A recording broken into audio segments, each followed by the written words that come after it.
And I've got to put the heading in there, this is a Rand Stanley production. I'm 46 years old. Again, we don't look that old. My sister doesn't look as old as she is. Well, what do you guys, like a like Steve tonight? You gonna put him way out in the middle all by himself? She's 7 Whatever. years older than me. I'm the baby.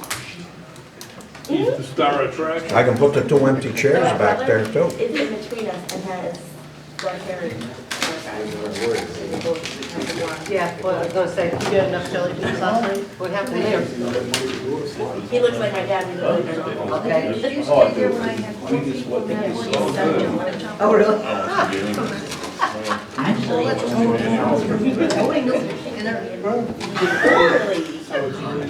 But they won't take Well, that. they were good. They're going, I used to like, clink, clink, clink, clink, clink. And then the empty bottles of water. Clink, that great. I'll tell you, it's a good thing you left. That was the fire committee last They night. have favorite administrators in here. This is interesting. I'll make a motion to change the agenda. I should So that we limit the public participation to 2 minutes. I actually kind of suck on it. I should have cried. Somebody was silking their right back. Right there, Okay. where the snakes go. All right, I'll call the meeting to order. Board of Selectmen for Tuesday, April 4th. Start with the Pledge of Allegiance to the flag. I pledge allegiance To the flag of the United States of America and to the republic for which it stands, one nation, under God, indivisible, with liberty and justice for all.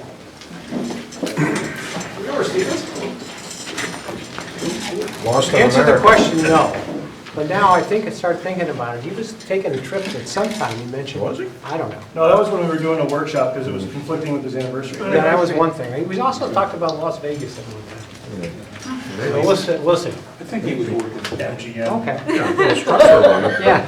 What up with that?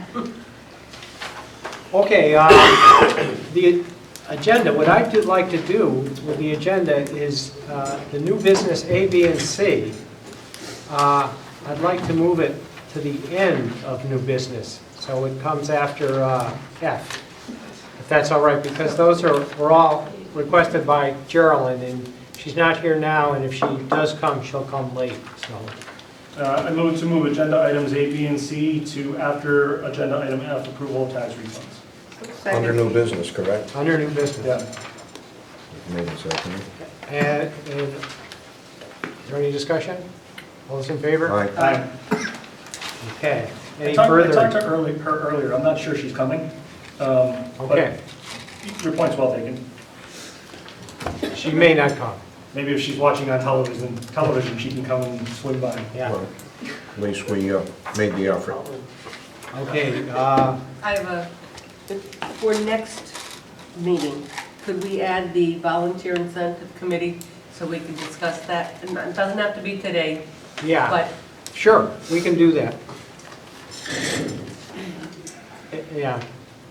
Along those lines, though, I'll say I did send out an email asking. I saw that. And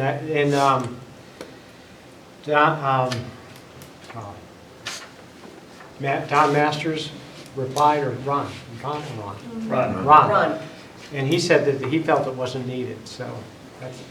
And maybe it's just to get through till June, when we have our last, we'll have one in April, and then one in June, and then dissolve it. Right. Because of the reasons I stated there, in one budget and in the other budget. Okay, yeah. I wouldn't want mine one less committee. What, you mean, Oh, yeah. I get a chance to get home? Why don't you just take another one of Steve's? I still can't get police in there. All right. She'll be polite. Parliamentary procedures, we know, so approval of minutes for March 21st. I'll make a motion to approve the meetings, the Board of Selectmen's meeting for Tuesday, March 21st, 2017. Second, Second. Jason? I think there's an amendment to those minutes that was requested by the town clerk, so I beg the board's indulgence to postpone those till our next meeting. What was Okay.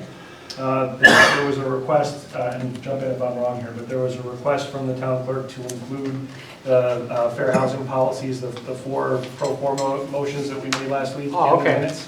That makes So there's a sense. corrected version in the town clerk's email, but we don't have it in front of us, so Oh, okay. Okay, I think we so, should just hold off a week. all right, so, Meeting. I'll rescind the motion then. all right. I'll rescind my second.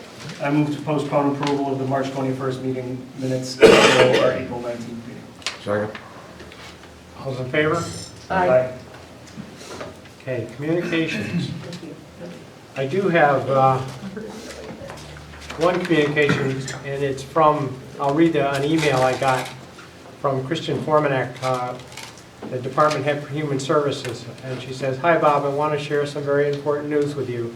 CRT, the Community Renewal Team, has been able to secure enough funding to restore meal services. We no longer will be closed for CRT lunch twice a month. They will be serving meals every day, and we can also start referrals for Meals on Wheels." So that's good news. That is good news. There was also the grant funding opportunity for brownfield remediation that came from OPM. Yes. Now, we might talk about that later when we get to, and I'd ask Lauren, when we talk about Broadbrook Mill Site remediation. Okay, so that's on your radar then? Well, we'll talk about it. I'm not sure.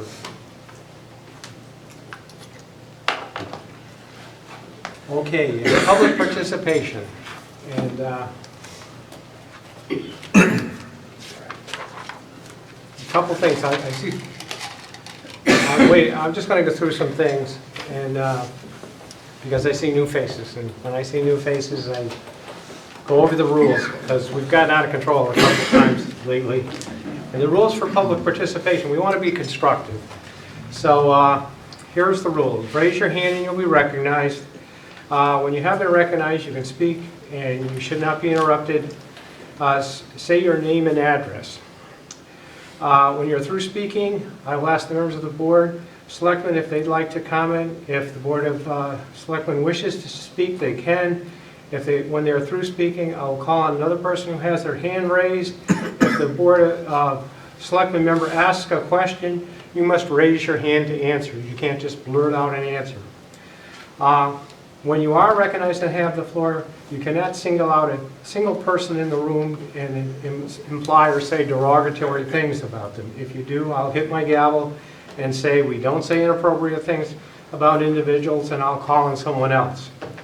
If you wish to speak again, you have to raise your hand. And if public participation gets out of control, we'll move on to the next agenda item. Okay, and Denise Terry, and I see her there. She sent me an email, and I'll answer your questions, and then when I get through answering your questions, I'll call on people who have their hands raised. Question, what is the name of the company and individual who has been awarded contract to lobby on behalf of the town of East Windsor in the matter of the proposed casino? His name is Adam Salina, S-A-L-I-N-A, and he's part of Kozak and Salina LLC. What are the terms of the contract? I do have that agreement, and after the meeting I'll give it to you. What was the start date? March 10th was the start date. How will the lobbyists be reporting their efforts to the taxpayers of East Windsor? They'll report through the Board of Selectmen. How will the lobbyists be, I got it. What form will those reports take? It's verbal. What are the intervals they require to make those reports? It's on request, we call them up. What exactly are they required to include in the reports? They have to answer our questions. So that's my response to there. Now we'll go into public participation. Is there any further public participation? Rand. Rand Stanley. Tonight I'm going to have two questions or two comments to the board. One is as a resident and a taxpayer. The other as the building official of the town. I'll start with the first hat, being a resident and taxpayer of the town. On the agenda tonight, under new business, is the discussion of town hall meeting room cameras. I'm sure everyone in the room probably understands at this point in time that I have been intimately involved in the implementation of these cameras. And I do want to state that these cameras were not installed with the intention of embarrassing anyone. They were installed with the intention of informing everyone. They are an unvarnished, absolute digital record of what takes place, and I think that it is imperative that we continue taping these meetings for the education and the involvement of all taxpayers of this town. I have received numerous positive comments in regards to the service that this town has been able to provide to the taxpayers, with the exception of one individual, and that individual will go unnamed. I will tell you, they are a member of a board or a commission in this town. I understand their concern, and I'm not going to post an opinion on it. I think there is a benefit that we have a very unbiased record of what takes place. I think it's important for the citizens of the town to see exactly how the sausage is made. Sometimes it's not pleasant, sometimes it's not fun, but this is how we've chosen to govern ourselves. And I think it's just absolutely important that we do this for the record. And for anyone that would have any questions, I have never been paid, nor have I asked for any remuneration in any way, shape, or form for the efforts that I put forth, nor will I ever. That's how strongly I believe in the transparency and the availability of this type of meeting to the general public and the taxpayers of this town. Thank you. Thank That you. hat's off. Okay. The next hat comes on as the building official. I attended a Board of Finance meeting last night, and through the course of it, I explained my budget to the board, and as we do with the Board of Selectmen and the Board of Finance. And there's something that struck me over the years that takes place that may not lend itself to a level of communication that works well when department heads go and bring their budgets forth to the Board of Selectmen and to the Board of Finance. And that is when any member of the Board of Selectmen or the Board of Finance determines that they aren't in agreement with an individual department's budget. It would be truly helpful to all of us that develop these budgets on a departmental basis to have some kind of a guidance from those individuals that don't agree, so that the next year coming up, we have the opportunity to try to present a budget that will be a little bit more palatable to an entire board or commission. Okay. Just an observation, certainly not a critique. I understand that members of the Board of Selectmen and the Board of Finance are certainly probably overpaid and underworked, okay? I understand. Definitely underpaid. And I'm not necessarily in agreement with that either, but that's for another public participation. Thank you. Thank you. Further public participation? Denise Terry, 2309 Canyon Ridge Drive, Broadbrook. There was an attachment to the email that I sent to you. How can I anticipate a response to that attachment? You did send an attachment, and I think I have it here. You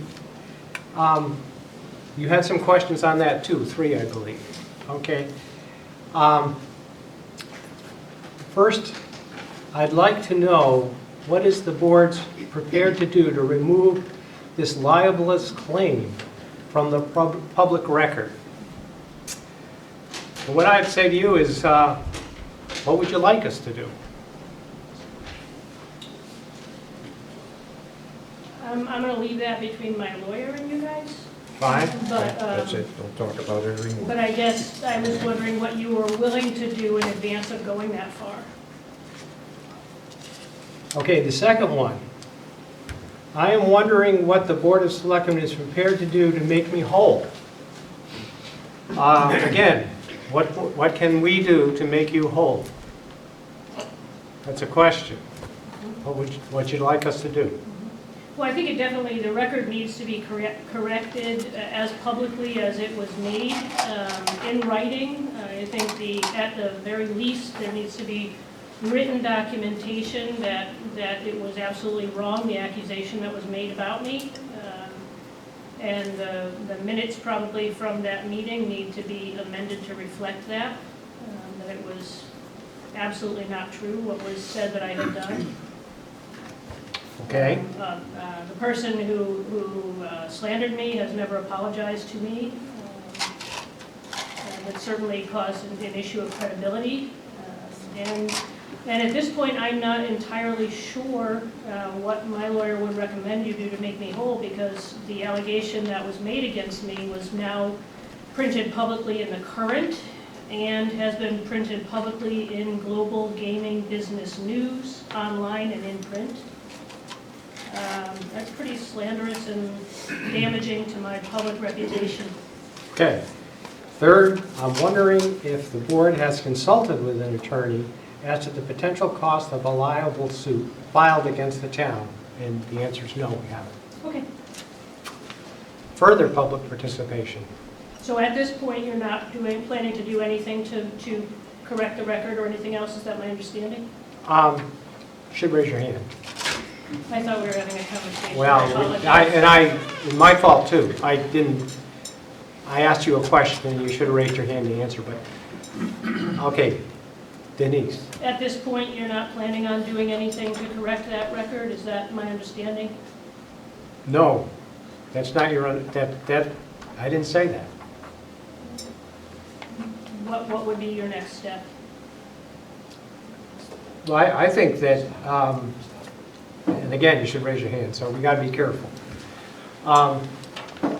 I liked your idea of correcting the record. I'll look into that.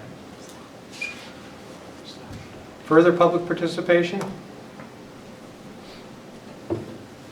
Paul Anderson, 89 Main Street, Broadbrook. Going back to the cameras in the room here, I also would like to show my support for that. It's been a valuable tool for those that are unable for some reason to make this meeting or any other meeting. And that way they have the opportunity to find out what is happening. I don't think it's prudent to rely on a newspaper article to provide all detail, because they don't have the space to do it. They couldn't do it if they wanted. Minutes are okay when people talk. The way they express themselves matters. This is typical in many, many other towns. It's getting more common all the time. I'm totally in favor. Thank you. Thank you. Rand? Thank you. Rand Stanley, 87 Rye again, with my taxpayer cameraman's hat on. Just so you know, and I'd like everyone in the room and the board to know, the technology that the town of East Windsor has elected to employ is truly cutting-edge technology. This type of podcast, broadcast, whatever, is exactly that was employed by both presidential campaigns this last time around. And when we had representatives from various business groups that came into this meeting room over the past few months, they were absolutely impressed that this town had gone and done this, because they haven't seen this type of digital technology employed before, particular to a town of this size. So it made an impression that we were thinking as a town this far ahead, and we're able to provide this type of service to the taxpayers and constituents. This isn't just for our taxpayers, though. This is for anyone that shows any kind of an interest. This could be a business that elects or is thinking about moving their business to this community. This could be about a taxpayer from another town that's thinking about moving here. So the implications of this are far-reaching, and I think it really does embrace what the younger generation today is looking for and looking to. They've well embraced it. I'm a dinosaur, okay? I don't Facebook, I don't tweet, any of that. I don't know how I was able to grasp this, quite honestly, but it works. And I think it's really important that we take a very broad overview of this and embrace it and promote it as well. Thank you. Jason? I don't like getting into really a back and forth during public participation, but I just think it's worth noting that right now there are 8 people watching this at home. And the YouTube channel actually will tell you that how many people are watching live. That is a pretty cool thing. You know, that is as open and transparent as we really have any reasonable expectation of getting. People can watch this for posterity anytime they want, and they can watch it in real time with about a 7-second delay. I just tested it. There's 9 people watching now, so we picked up a viewer. Keep us informed. Just Tell joking. my wife. No. Going for the double-digit win? Further public participation? Okay, hearing none, we'll move on to board and commission resignations and appointments. Okay, I'll make a motion to appoint to the Conservation Commission Francis Neal as a regular member for a term expiring 4/1/2021. Second. All those in favor? I Okay, you're on a roll, Dick? I make a Let me go. motion to, No, Dale likes to do that, Gills. okay, make a motion to reappoint Gilbert Hayes to the Economic Development Commission as a regular member for a term expiring 1/1/2021. Second. All those in favor? Question. Sure. One thing that we have been doing in the past is trying to line terms up. I'm not sure why these are floating around a little bit. But are we still trying to make sure that, you know, those folks who are seated have terms that expire kind of coterminous with one another? I wasn't, and... So Amanda had been working on this, getting everything lined up so that things actually had some semblance of timing and sense and rhythm. That sounds good. I mean, there, just as a point of, for instance, on here, there are terms that we're going to appoint tonight that expire on April 1st, January 1st, January 24th, March 1st, August 1st, May 1st. It's just kind of, I don't have any problem at all with the people we're going to appoint. I'm just pointing out that there had been a point of trying to get them synced. It might be, because that's when these particular commissions were formed. Yeah, but that's not And they would be appointed to 2-year, 3-year, 4-year terms at that time, and that would make them come up at their appointment date on the anniversary of the original appointment, Jason. Is probably why they don't match.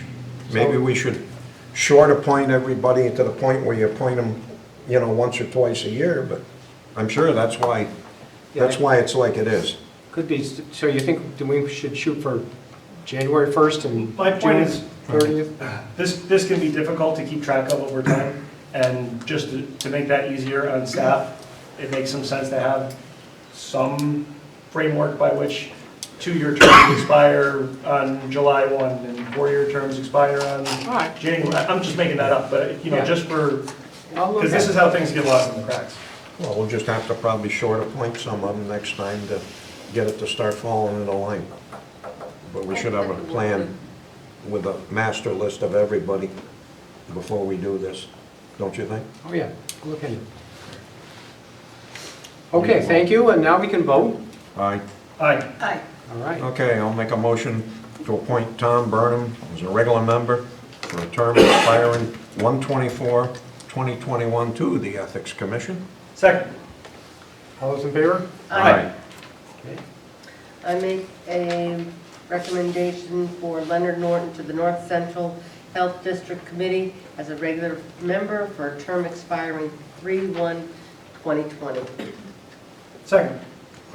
All in Point of favor? comment. Okay. That's a board of directors, it's not a committee. I think the wording is incorrect. Len is North definitely Central. doing a good job, but that's a full voting, North Central probably not a Health. committee. North But- Central. District Health Health Department, District Board of Health. Directors. Yeah, Health That's what Department. he's sitting on. Well, okay, let's, Let's amend the motion.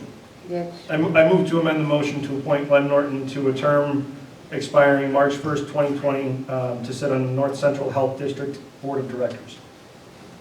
Now you got it. okay. Is there a There's second? second I'll to second the- that. Yeah, you did already. All those in favor of the amendment? Aye. Aye. Okay, all those in favor of the motion? Aye. Okay. Okay. Because we got another one, they got the building commission is actually listed as committee on the appointments, and that's incorrect also.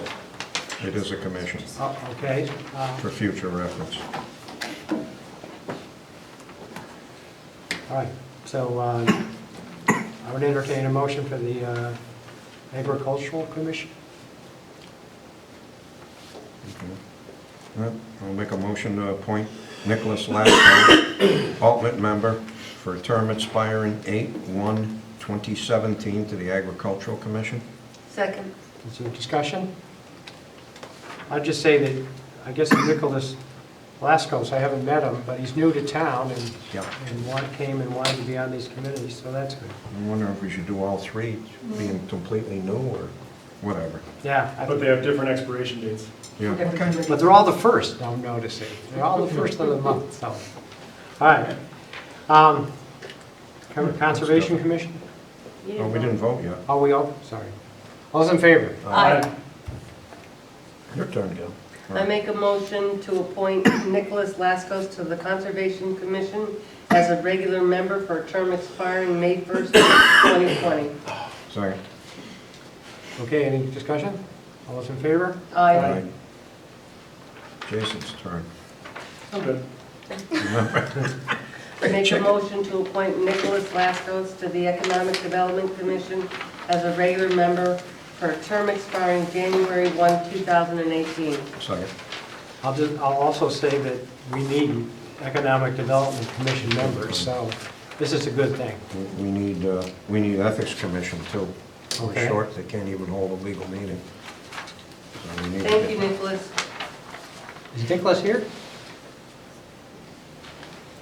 No. Hopefully he's on TV.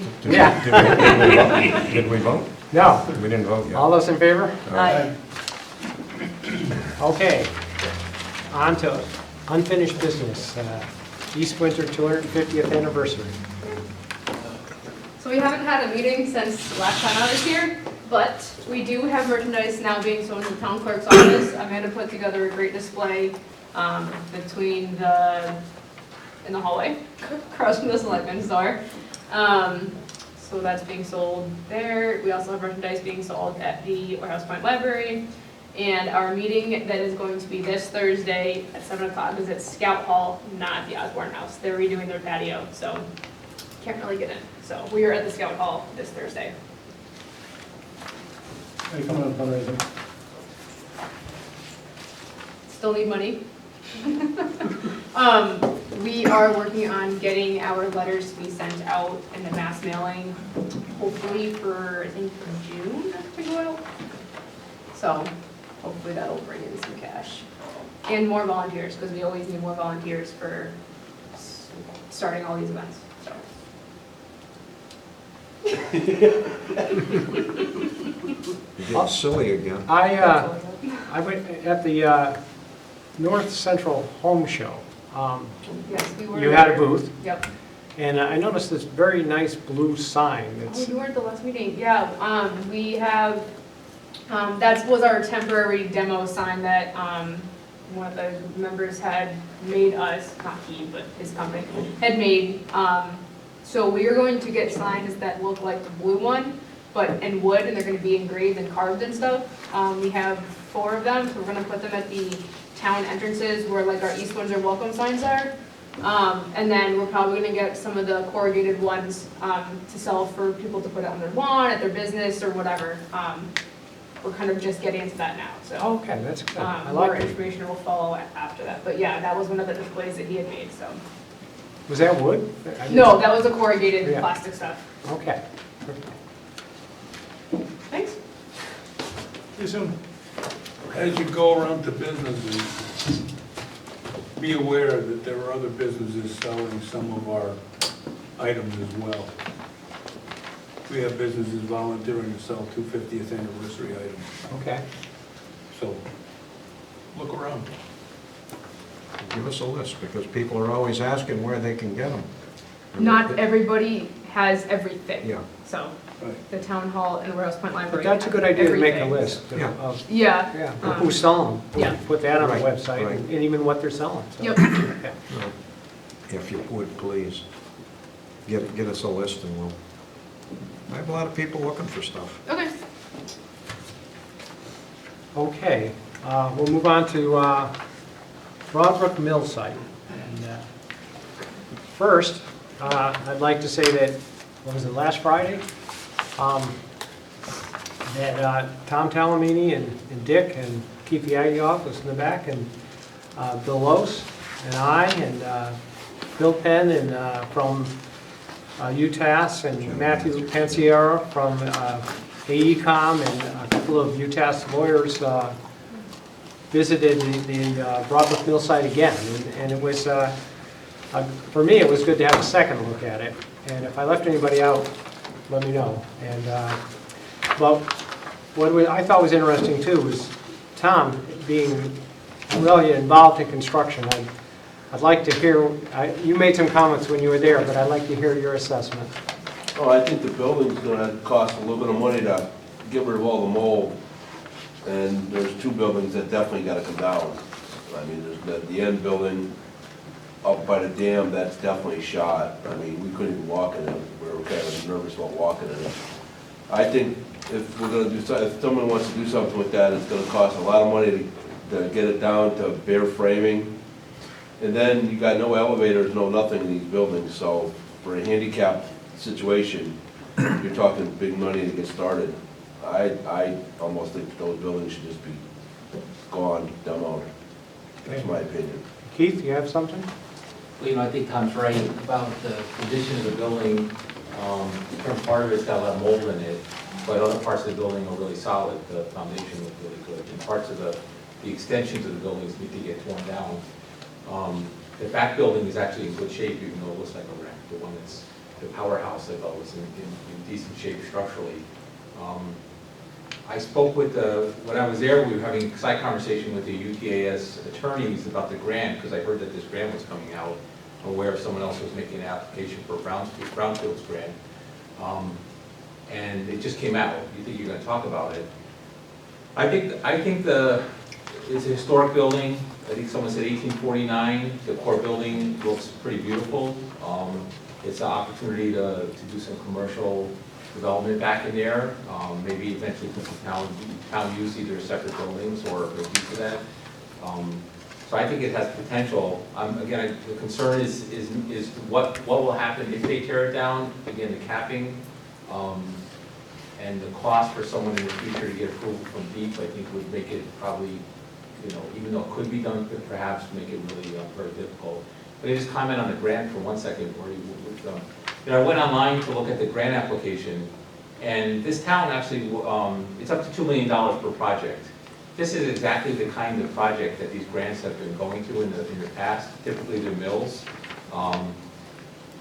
This town qualifies for its point system. We qualify for a lot of points just based on the demographics, the income levels, the unemployment rates, the size of the community. There's a lot of points there just to be had just straight off the bat compared with more affluent communities that are trying to do mills. They wouldn't be able to compete with East Windsor. And so my recommendation is that you put in a grant application to see what happens. I'd be happy to donate some time if you want some help with completing it, and then see what happens. Tom's right. It's going to cost. I know another builder that said that it's going to cost. He gave me some estimates of what it would cost to do the demo and build it out. I don't want to say publicly tonight what the ballpark is, but it's several millions of dollars to make that useful. It's also in the flood zone. That's something we hadn't talked about before. But that's in a flood zone. It's right along the side there. So anything that gets done is going to require flood insurance, which is another barrier. And apparently there's some issues with ice in the stream there, encroaching on the building at various times under certain conditions in the past when the weather has gotten really bad. There's some issues with ice that have to be dealt with to avoid damage to the foundation. So Tom's a builder. He says he says it's not worth tackling and tear it down. I'm more of a, I still have a goal, which is a project I talked about last time, so I'm more of thinking of an opportunity rather than the downside. But it's money, it's all about getting sufficient money to be able to do it. Okay, and what, go ahead, I Tom. just want to make one comment on Keith. What would you use the powerhouse for now? So the The powerhouse, powerhouse, I'm sorry, I'm supposed to, what would you use the powerhouse Well, I think we can have for? an open discussion. I think this I is mean, the good. powerhouse is, it's a big building, it's got high ceilings, but it's got no real use for it, in my mind. so the powerhouse, I think has some commercial use. And the project I talk about, we talked about, it could be used for as an open space. There's other commercial uses that require large open spaces that don't require a lot of, huge amounts of heating, et cetera. If you don't have to do a big analysis to figure it out. It could be used because it's a solid building. So again, if you tear it down, you can't do anything there again. And you're not going to remove the foundation. That site is gone for use if you tear it down. So I'm looking at it as, if you don't tear it down, you need about $600,000 or $700,000 on that building to bring it up to some kind of usable, some kind of use, minimum 6 or 7. But that's not a multi-million-dollar project unless you're going to do municipal project where you have a government type thing. So Yeah, well, and actually, we're gonna open up, because really, we did on Friday, we did come here, but it did look at it, and I'm glad to hear what you had to say, but something's occurred since then, and that was on, this week, I don't know if it was Monday or Tuesday, or last week, I called up Maurice Hamill, and I wish I had done it sooner, because I have more information, and Lori's done some work, but before we get into that, and we'll have further discussion in just a moment, I want to hear from Bill. What did you think about that? Well, as a resident of town for 81 years, we used to go fishing down here, and Bill was there. I was fire chief when the place burned down. And there's one building in front that they use for offices right now. But the place, that part of the building was built in 1849. And along the river there, the Broadbrook Stream, that floods a lot in the springtime, that whole area down through there.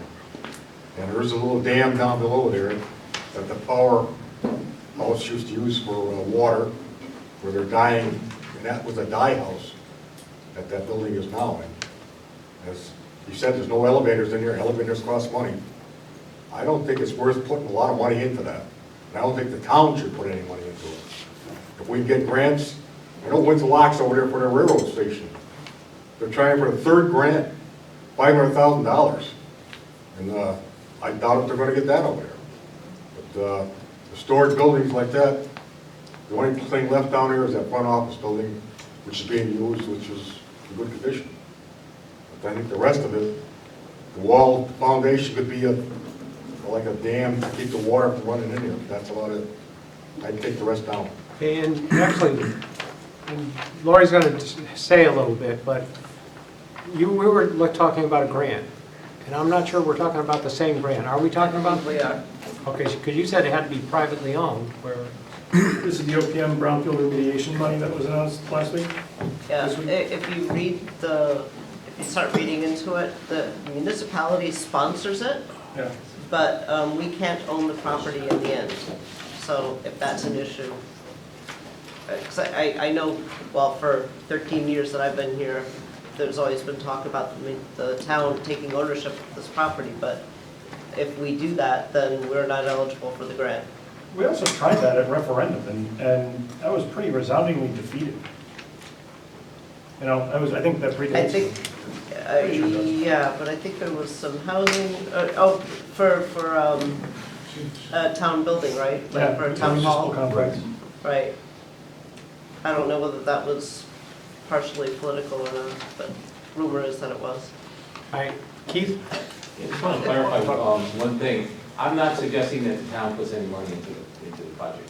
I don't suggest, the grant application it has to be owned by a private, it has to be made by the municipality for On behalf of a development project. It's going to be an economic development project to assist the town with some economic, improving economic vitality, or it's going to benefit the town.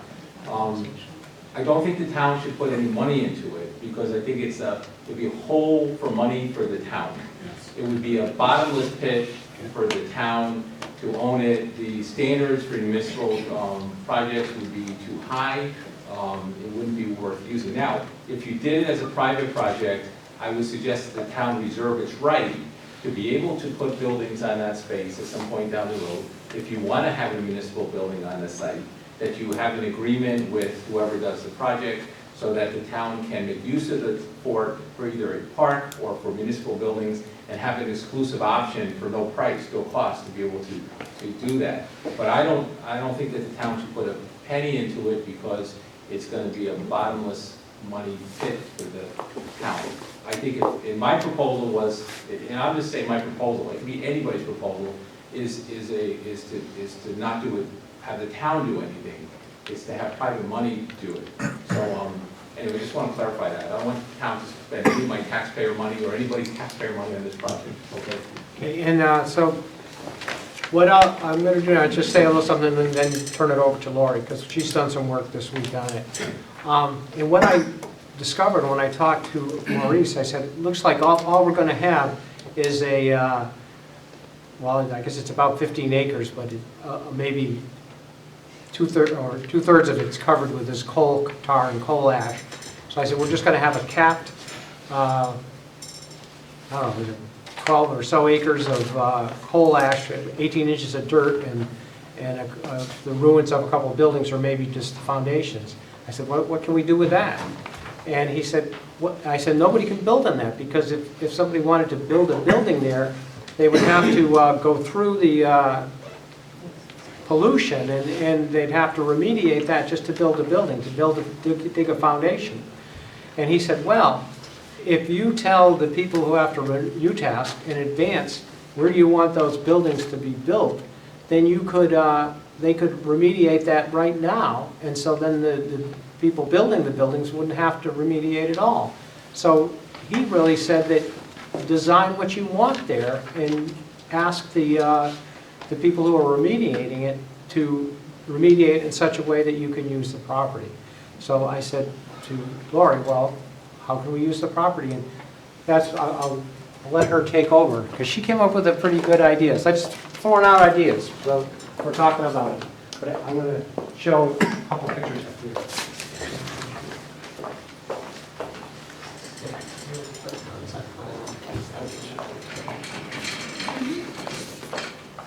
You're going to put it on the board? Yeah. Thanks. Thank you.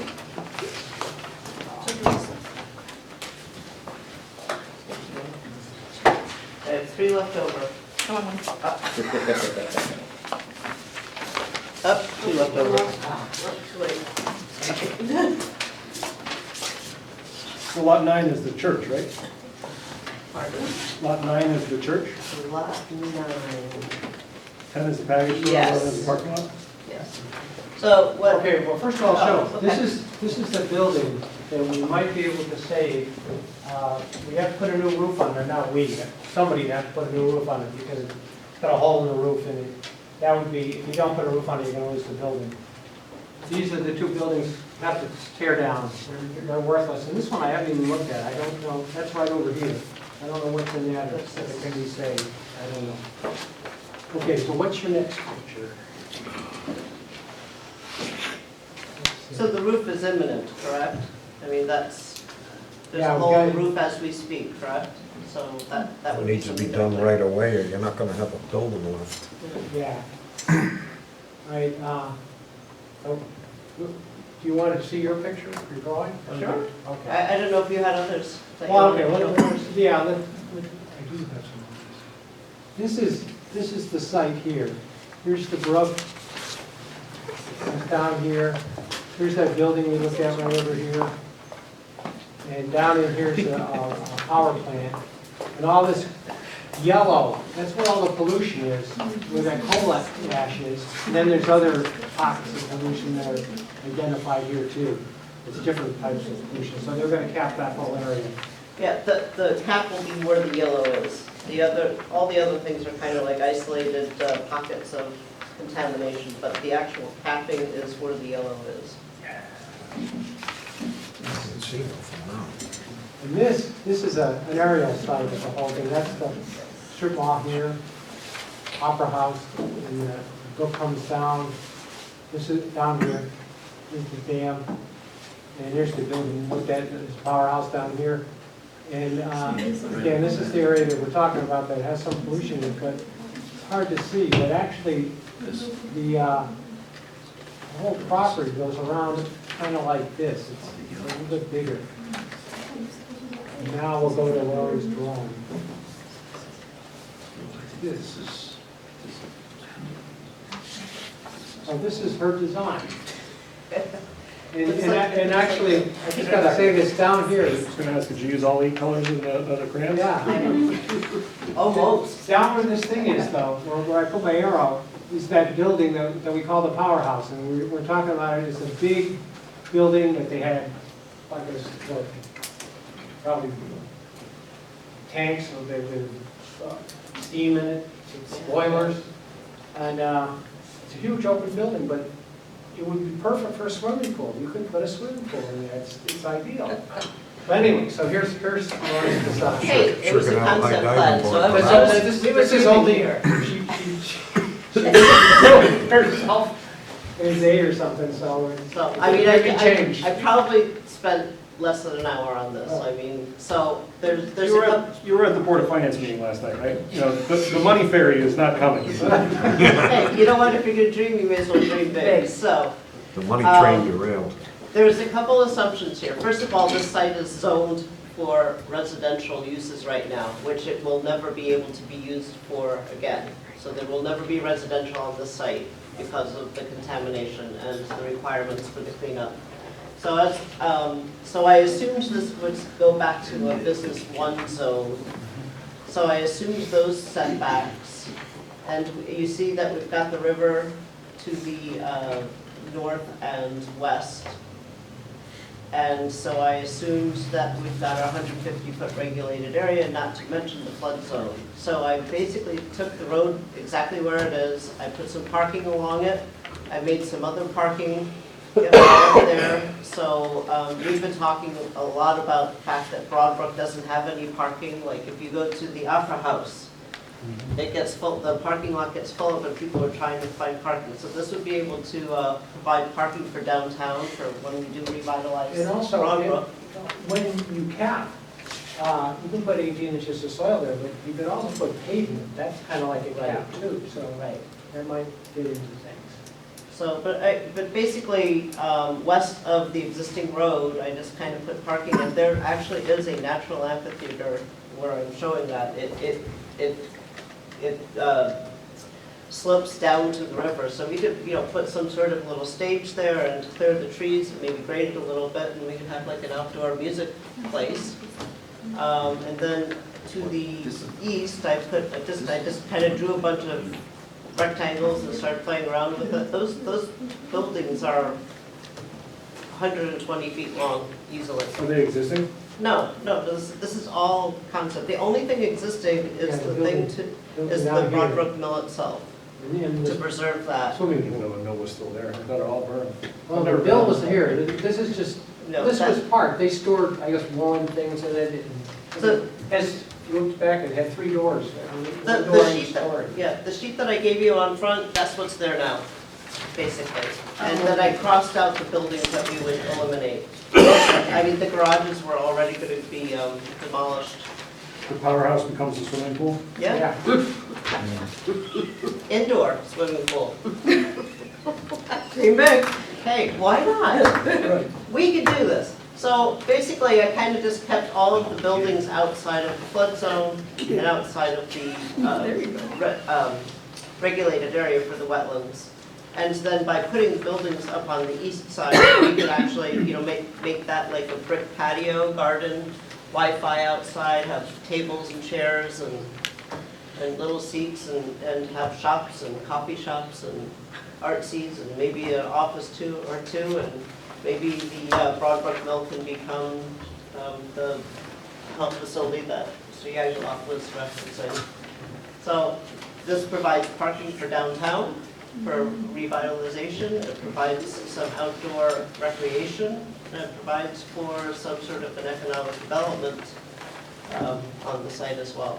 Again, I literally spent less than an hour on this design. It was just making a couple assumptions. And the yellow slashed line all around is where the actual cap has to be if it isn't capped with something other than soil. So for instance, the parking area, the roads, if we do the buildings, that wouldn't have to be capped there if we make it solid.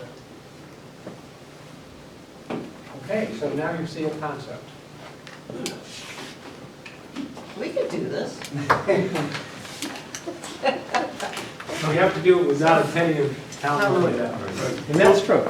Is Maurice coming? Laurie, just, I have 2 questions, and only because I'm not sure I understand Bill, whatever his name is there. He said once it got capped, you could use it for a park, I thought.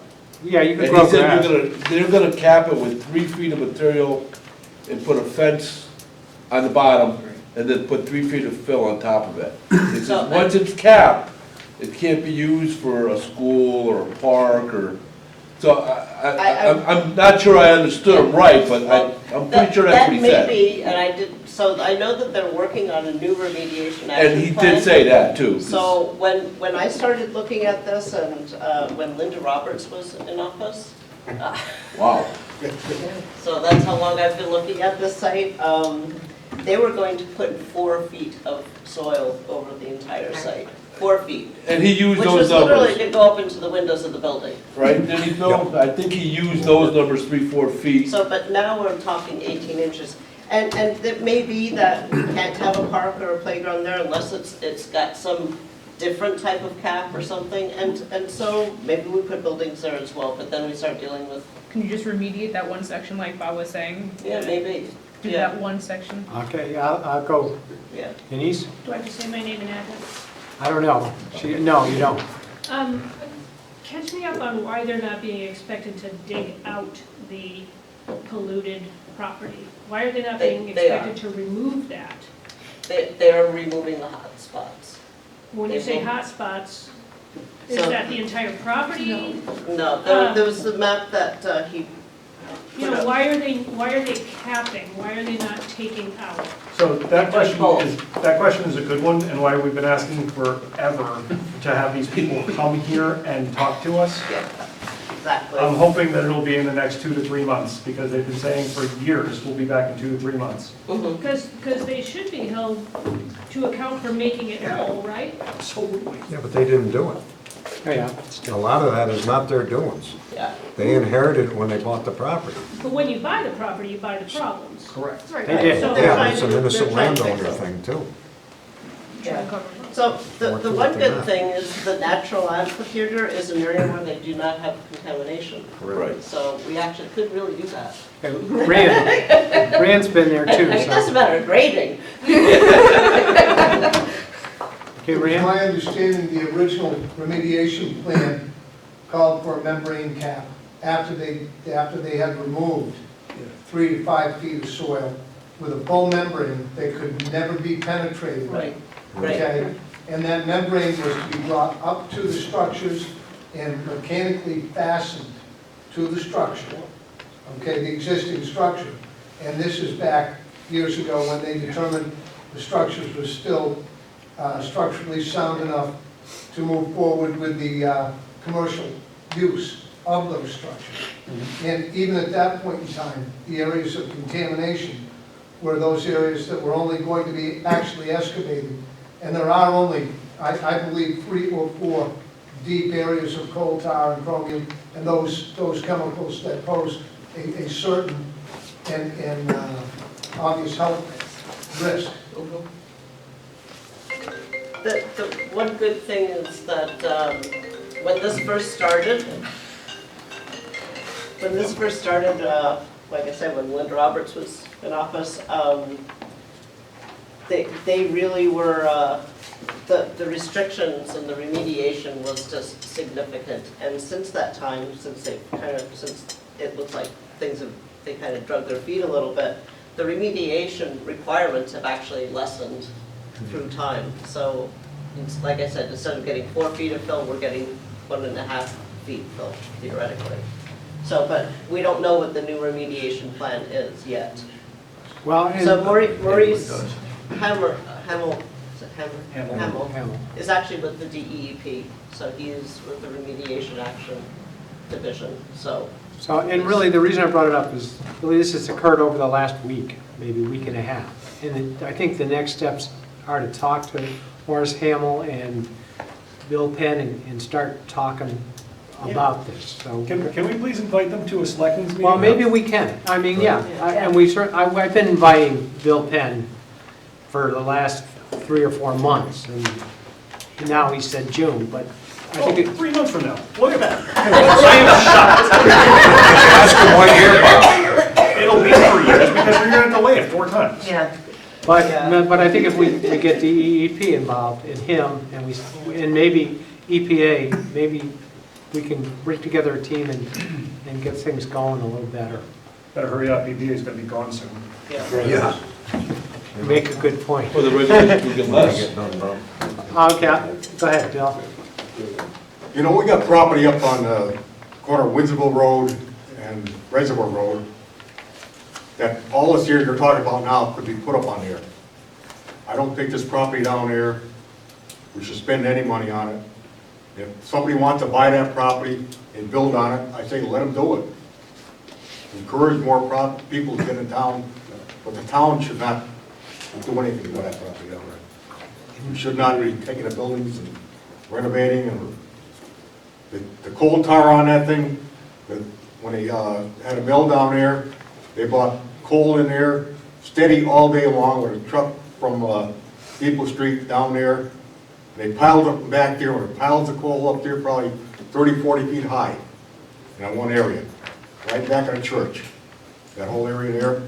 So that coal tar's been there for years, and it just keeps sifting down through there. Plus, that's an amplifier over there, right? Yes. Water amplifier, so you have to watch what you build on there. You can't Of put course. any gas station or anything like that anywhere in town here because of that. That's probably where we had 5 gas stations in town at one time. Now there's none. Not because of the aquifer. So I think you gotta watch what you build on that property down there, because you're building right on the water supply there. I think the only reason, the only thing that this shows is that there is certainly room to build onto the site and to put parking and things of that nature, which can act as a cap. You know, whether or not I've met the requirements of deep or anything like that, that goes way beyond what the study was. Is the Covert property you're talking about in Winterville, or what is it? Kogut. Yeah, Kogut. 152 acres. Okay. I mean, In that, That's if ours. you're talking swimming pools and stuff like that, recreation areas, build it up on a property where it's got to. No, it's not contaminated. I like it. okay, yeah. Okay. To me, it's very important that we get DEEP here prior to them deciding what the end is. Yes. Because if they don't hear from us, they'll make a decision, and then they'll say, well, it's too late. The too late part, we can't accept. Right. So they gotta come in quickly. Yes. It's been 12 years, they still haven't. That's all. They've been in over That was time. longer than It's that. been here 4 with every years. administration, really. They came with Linda Roberts, they came with Denise, now they'll come with Bob, and hopefully that'll be the last time they come in, and we'll just finally get something. Well, you wanted to put a senior center down there too, on the bottom floor. Absolutely. Well, That bottom that's floor floods. It's like an aquatics class. Well, maybe we put the pool there, We're gonna have an in-ground pool built. put the pool in the basement of that building. Good for fishing. I just have one question about, it. When the UTRC, I know they're not doing this project right now, but once they demo the buildings or remediate the site, are they looking to donate this property to get it off their hands to the town, so they don't have to pay taxes anymore? Or are they just hoping that, I think, when I talked to Morris, he said they'd be willing to give it to you for $1. Now, why, I don't know. well, What do you think? you know, Maybe everybody's- well, it gets rid of their liability and they're not paying taxes anymore? Yeah, Carol would be right there assessing it in the yeah, morning too. that's true. Keith? You know, so my suggestion would be to get deep in here, that everyone's talking about, but I would put the grant application in, it's due in 45 days. And the reason is that, and it doesn't obligate the town, it's not town money, it's gonna be it's gonna allow UT Aerospace to partner with somebody to do the project, meaning anybody. What it will do is it will free up more money from UT Aerospace in terms of the kinds of pre-planning you want to do on this project.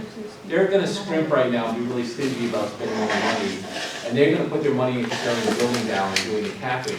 If you could somehow get some grant money in infusion, and then you force UT Aerospace to do more of the prep work on this, then you have a realistic project.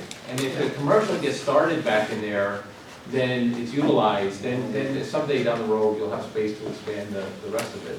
But these grant applications don't come out very often, and if, and this town, I think, could really compete for it, and it would be an infusion of money to get this thing off of the ground. Otherwise, you're gonna sit and spin for another 5 years or however long it's gonna be. And anyway, my suggestion would be to do the application, and it's due in 45 days and see what happens. And like I said, I'll help out if if you need any help putting together the components, I'll be happy to. No obligation, just to donate some time on that. Good man. Okay, thanks. Further? You want to? Okay, Yeah. Jason. When are we gonna invite Deep here? You sent an engraved invitation. All right. Lori says tomorrow. Excellent, Okay. thank you. Thank you. Got ya. Okay, I've been looking at this thing, beating my head against the wall, and if we went here and talk about remediating some of it, now it's perfectly good land, we have a lot of land over here, it's absolutely good, fronting Mill Street. If you went right through here, from this point, right through here, and remediated this area, that would give you maybe 2/5, at least 1/3 of the entire site that would be free and clear for development, with frontage on Mill Street, and I don't think it floods up in here, do you, Bill? No. It doesn't It's flood right way up back where where the the coal pile used to be, right? The coal pile is right back with the churches, you still got all the pilings up. Where your hand Yeah, is. but what I'm That's saying gonna is, be- you never got, it never flooded, maybe in No, never. 55. I mean, the flooding was down in this area. And if you go over here with this building that Keith wants to save, you've got one spot there, and a little spot there, and a little one here, and this whole area can come in off of Main Street, and that's set for development, and you still don't have to touch the major. You can encapsulate it, it'll be safe. Well, we And put- that should be cost effective. That's where you put the And here, parking. you can have my sketch. Okay, any Like I further? said, I just wanted to show you you could do No, that's a good job, Lori. Yeah. something. We might be able to con him into doing half of it. Okay, We'll talk about that with Deep in 2 weeks. Yeah, you're not kidding. I'll call Maurice tomorrow. I've spoken with him many times. all right, Yeah. good, good. I wish I had done it sooner. Okay, any further? Okay, we'll move on then.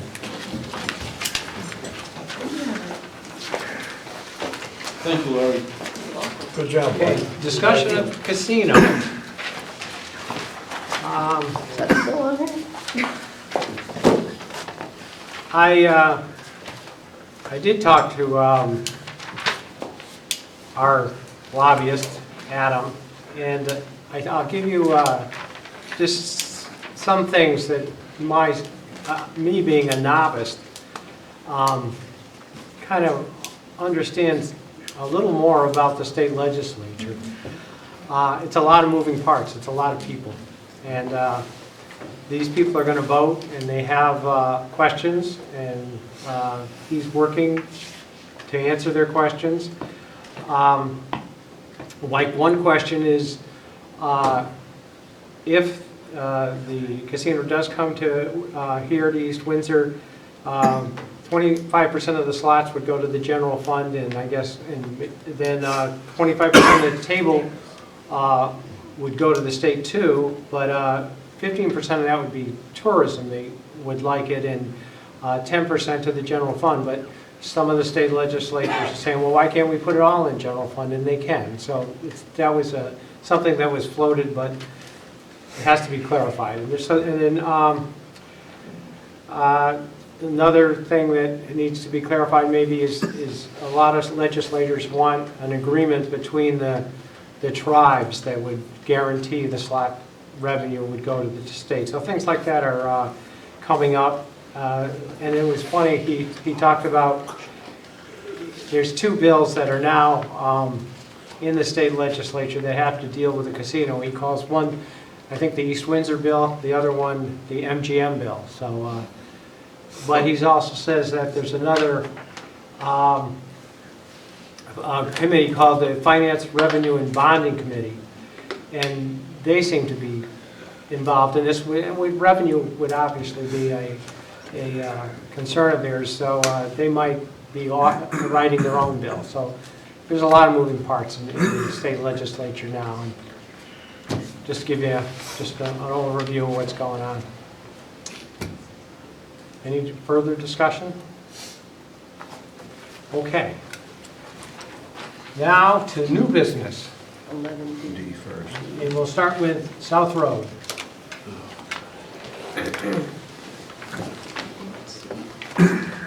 And just Kathy and we just went out of order, and Christine, because we're waiting.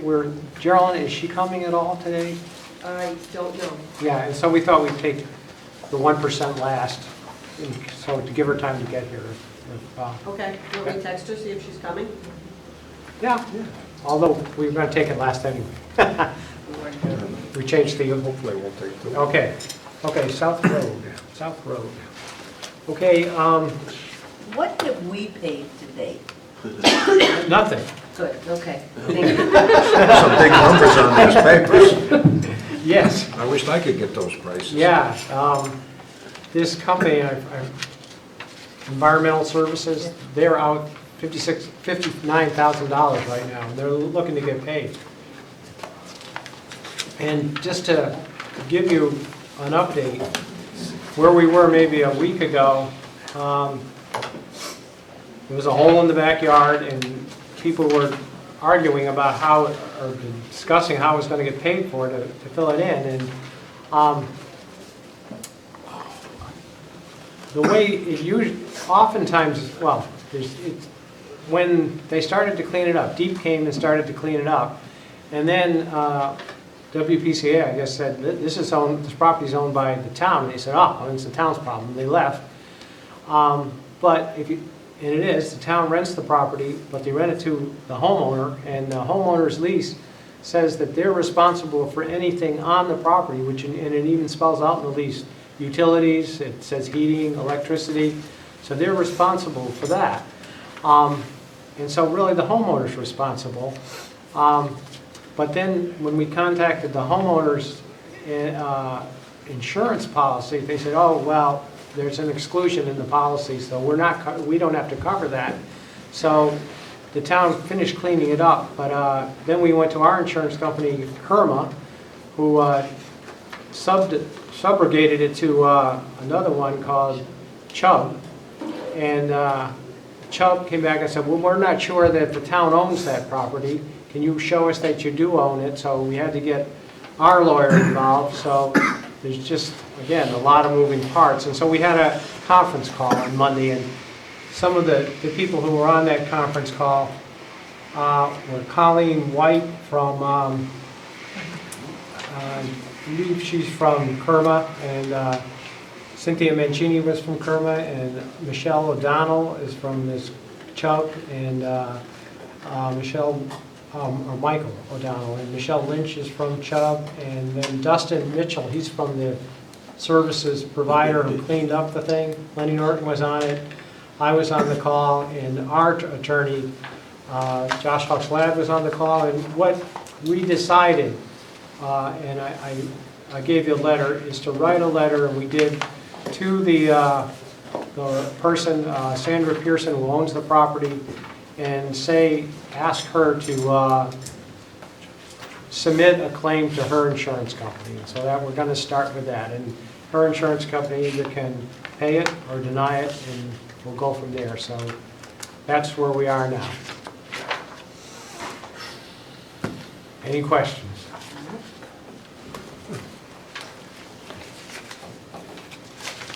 Okay.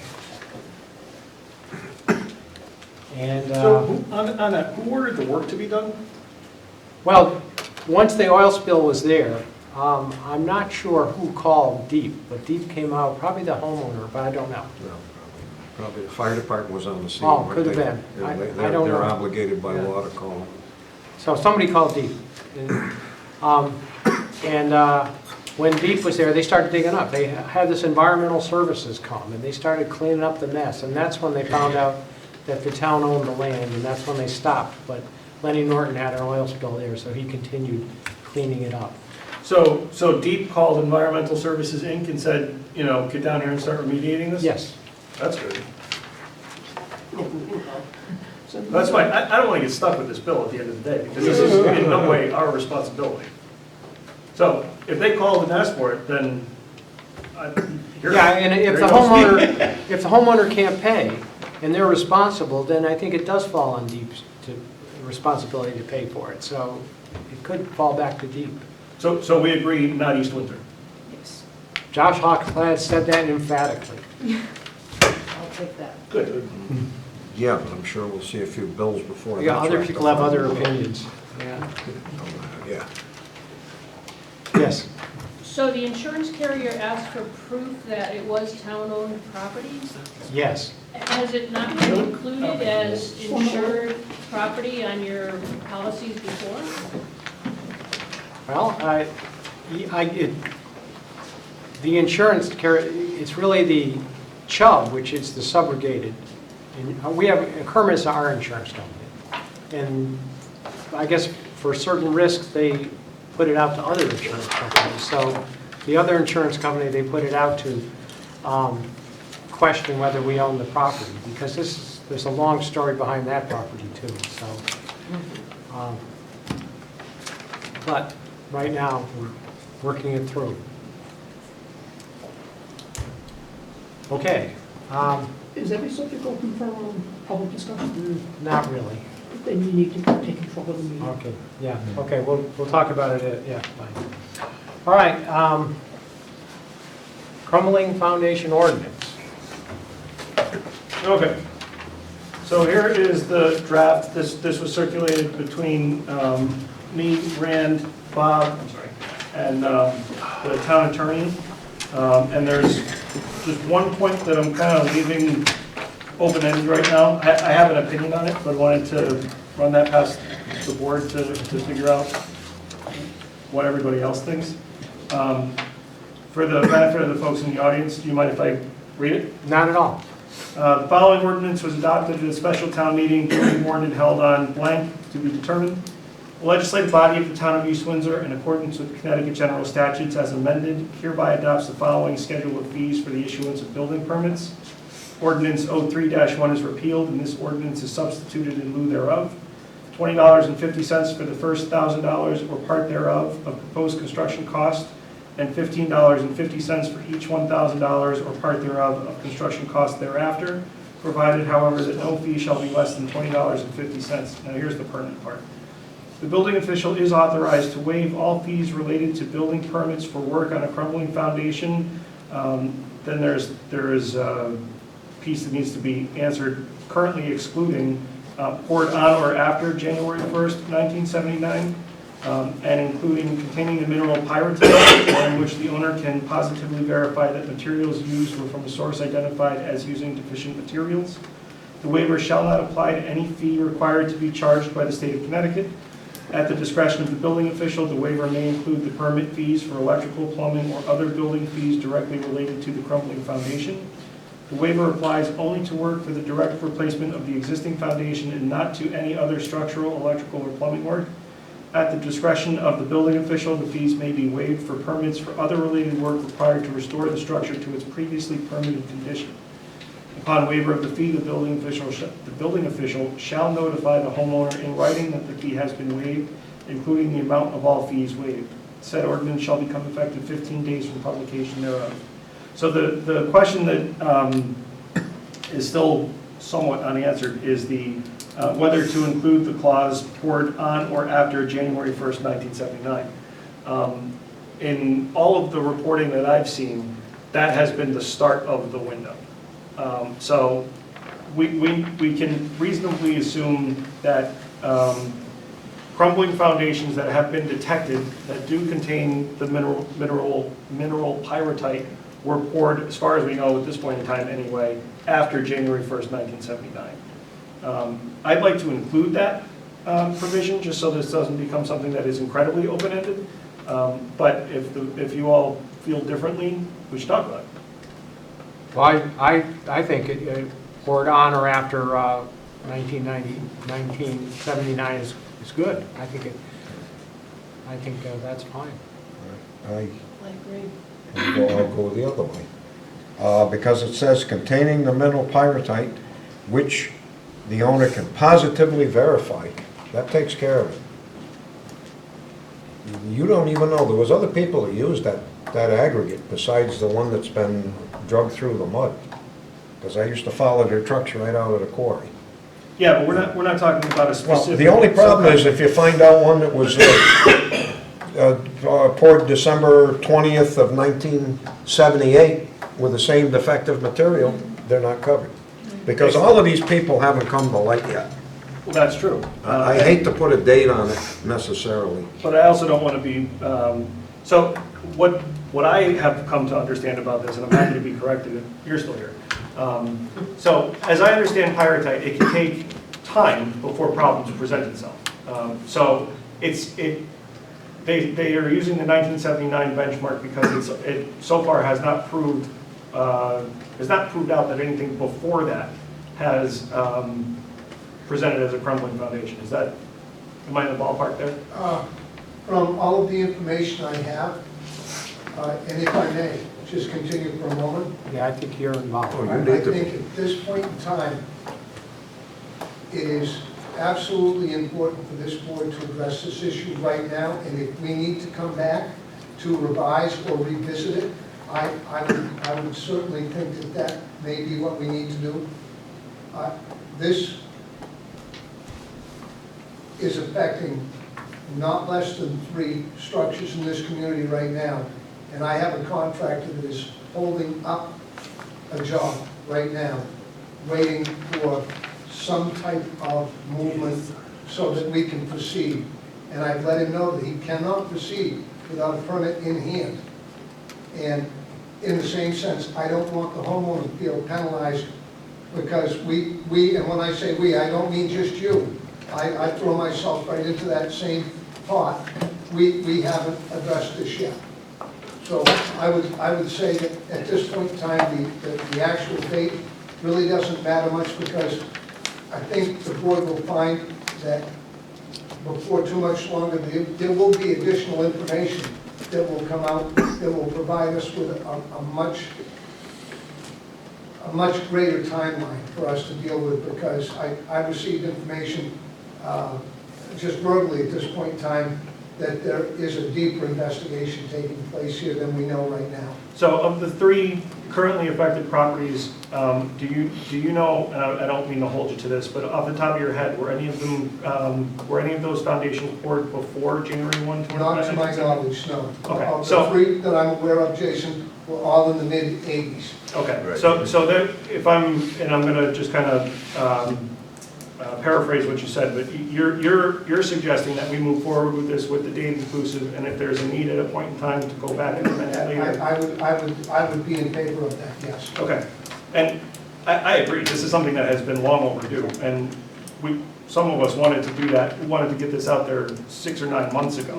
I don't know as I will tell you I addressed this with Denise originally, the previous administration. And I was a little bit leery about trying Wolf, where I didn't see Wolf happening. Well, I'm beginning to hear growls in the distance, and I'm not going to say I'm nervous, but I do think that we owe it to the taxpayers of this town, those that are affected monetarily by this, to provide them with the smallest measure of relief. I mean, it's not much, but to continue to charge them some type of permitting fee, in my opinion, is really a slap in the face. I know it would knock me down.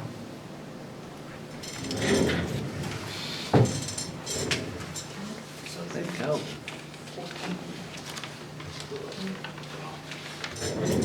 So when can we send it to town meeting? Well, we can send it to town meeting at our next Board of Yeah. Selectmen meeting, and it will take effect on May 4th. which would be plenty of time, right? That still gives them, May 4th start date is plenty of time for the current building season. As long as I know the board's moving forward, I think it would provide me with the latitude to work with the homeowner and the contractor. I would feel comfortable doing that and not risking any liability to the community. There is an enactment clause, though, with a date certain, so that's why I'm counting out on the calendar. Okay, I got it. Question. so When you- I think we're on the same page. Can we, if we do enact this ordinance, could we remit that particular building fee? That way, he doesn't hold the person up for roughly 30 days, plain and simple.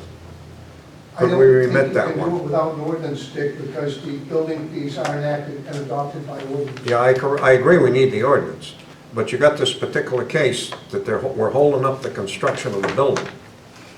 If this person comes in and chooses to pay the fee, I think we can remit that fee after the ordinance is passed and duly recorded in the, I don't know if we Read can read the or not. very last sentence. I'm waiting. Yeah. Said ordinance shall become effective 15 days from publication. That's May 4th, if we do it There's tonight. nothing we can do then. They're gonna have to wait that long to get a permit. But Okay, at least it's yeah, moving. entertain a motion, so we're gonna make a motion.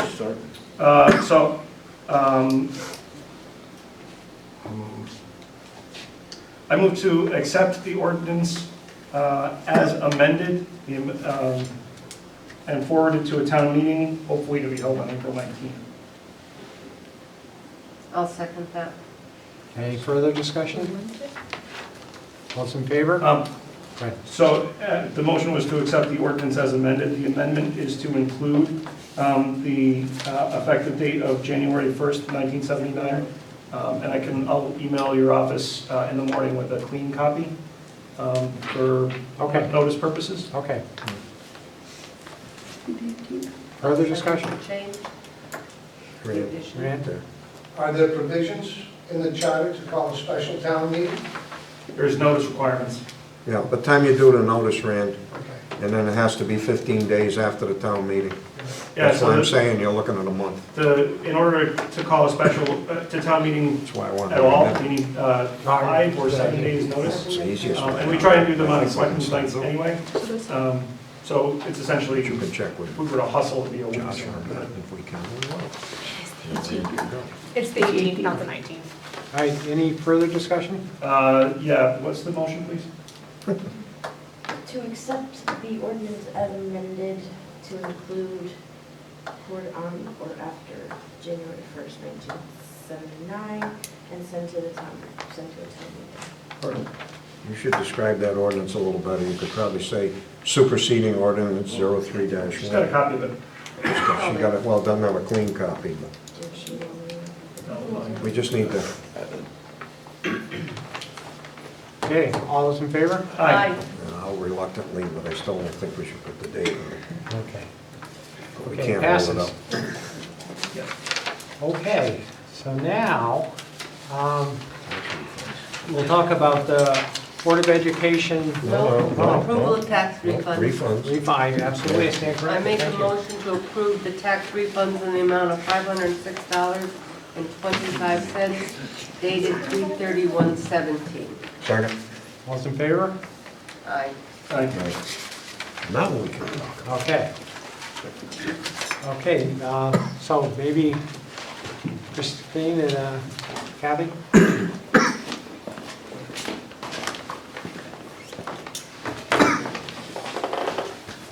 Let me say too that,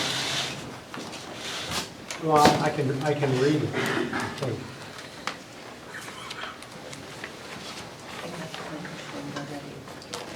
I received this email from Geraldine on March 23rd, and it says, I have a few items I hope you can help me with. If you could add the Board of Education to your next agenda so they can talk to you about the 1% fund. According to the attorney, since we are not a policy-setting board, we could set up the fund, but not the rules that must be followed for it. therefore it is logically that they go to you. And so I said, sure, and I put her on the agenda. I don't know very much about this, and I found out last night that she was going to be here, might not even be here, and apparently she's not. No, I got an email from her, she's not feeling well, she's not coming. Okay. Not an email, a text when I texted her. And like one thing I thought of since last night was, has the Board of Finance done anything with Did this? they not forward you the MOU that they prepared No. and sent to Josh? I didn't. Okay, they haven't given that to me either. I've asked for it a few times, but I haven't received it. So I would say we can't really decide anything tonight if that's okay. Is there any rush to? Okay. Prior to the end of this fiscal year, it would certainly be helpful to have it in place. Yes. Could you start maybe by giving a background to people who may not know what's going on? Well, I think, did you by any chance print the letter that TMS sent? I That do. was emailed to you today? Yes, I do have I that. told Bob last night I would send him this because the Board of Finance hadn't given him this information yet, and I thought he had. But the rest of us don't have it. I didn't. You didn't We don't have it. print copies for everybody? Yeah. All right. Are they Well, copies for everybody, or? You want to make copies before we? All right, might as well. Oh, yeah, That sounds like a good Okay, idea. let's make copies, because this, it talks about why we want the fund and what it will do for us and for the town. He included some background information about the statute and how the statute's laid out, and then a couple of optional policies that Kate sent with some various wording. There were other proposals, if I remember, that the Board of Finance had taken up, right? There were like 9 or 10 different scenarios. I don't know what they did, they won't show it to me. They've asked No, for it. this was done at a Board of Finance meeting like 6 weeks ago, 8 weeks ago. Goes back. There were I'm not sure different. what you're referring to. Kim had something from Cromwell or. Oh, the wording. Oh, Yeah. yeah. There's a summary of some of the wording. Some of it's taken directly out of the draft CABE policy. And I know Kim did look up for other towns, what they may have had, but again, I never got a copy of any of that either, so I don't know what that is. Okay. I can read for you what the chapter says. It is chapter 171, section 10-248A, unexpended education funds account for the fiscal year ending June 30th, 2011, and each fiscal year thereafter, notwithstanding any provision of the general statutes or any special act, municipal charter, home rule ordinance, or other ordinance, the Board of Finance in each town having a Board of Finance, the Board of Selectmen in each town having no Board of Finance, or the authority making appropriations for the school district for each town may deposit, the important part, may deposit into a non-lapsing account any unexpended funds from the prior fiscal year from the budgeted appropriation for the education for the town, provided such amount does not exceed 1% of the total budgeted appropriation for education for such prior fiscal year. So that's the statute. So that means that we couldn't put away 1% this year and then add another 1% next year and carry over 2% the year after that. The fund can never hold more than 1% of the prior fiscal year. And I have been aware of this concept for years, really, and I don't have a problem with it. I think I'd like to hear what the Board of Finance says and what they think. And actually, there's going to be a meeting of the Board of Finance Friday night. And the That's a agenda, budget workshop. I Yeah. don't believe that that's on the agenda. but I don't believe the agenda's been published. Perhaps not. So I think we can add it to the agenda, especially since my office publishes those. Pulling the purse strings. So, I would not be opposed to that. yeah, so I think, I'd like to talk to them about it, and, Yeah, I did Oh, ask that's for a one for copy of Steve. the I draft don't know that if they we'll put throw it. together and sent to Josh. But again, I haven't seen that. I mean, it's public because it was discussed at a public meeting, so it should be available. I'm just not sure where else to go to get it besides the chair of the Board of Finance. I don't know if I mean, it's in contained what- in minutes or something that, What it seemed to be, Geraldine sent this to Josh, and the statute seemed to say that the Board of Finance could do this in a town. well, I that- think what it says is the Board of Finance can agree that the 1% fund be created. Yeah, And what Josh is saying is that the Board of Finance can't, well, they can't decide what the rules are around it. right. What Josh said was that the Board of Finance can't enter, it can't enter the town into a contract, which is what an MOU is. Right. So if there's an MOU to be crafted, that needs to be done by the Board of Selectmen. It is less clear that an MOU is necessary. And this is me now, I'm not speaking for him. But if an MOU is not necessary, the Board of Finance can simply set the rules. They can, I think there was a discussion at a point in time that this would be capital in nature only, or it would Well- be, I understand there were different ideas bandied about. The point is, it's not a negotiation. It is what it is, if that's what the Board of Finance wants it to be. If their suggestion is that it's an MOU, well, that's a different story. But the way I read the statute is that they have kind of carte blanche to set it up the way they want. If they want to include feedback from you guys and craft something that's going to be an official binding thing, they cannot do that. But they can set it up. Yeah, and that's where I'm coming from too, is I'd like them to set it up, at least see what they're suggesting before we go ahead and kind of blindly decide on something, so.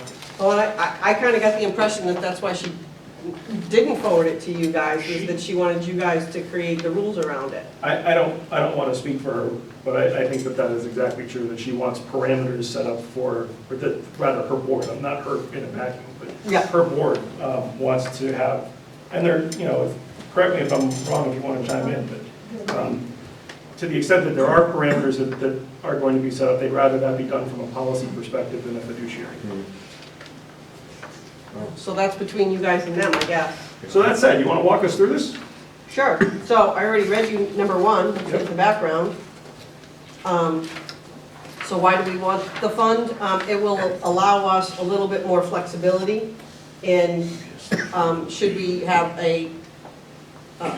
such as the year that we had the special ed students that came in at the very end of the year when there were not enough funds to cover. We could do what we often do and not buy things throughout the year because we don't know whether that's our contingency fund, is to not buy what we need until the end of the year, so that if we need it for a contingency, we can skip buying things that we need and cover the contingency.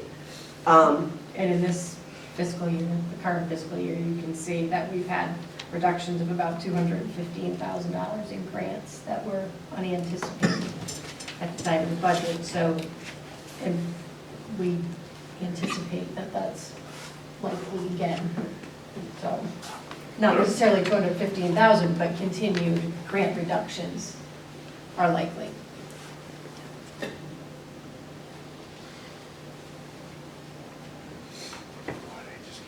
So the state statute doesn't say that the funds have to be used for any certain purpose.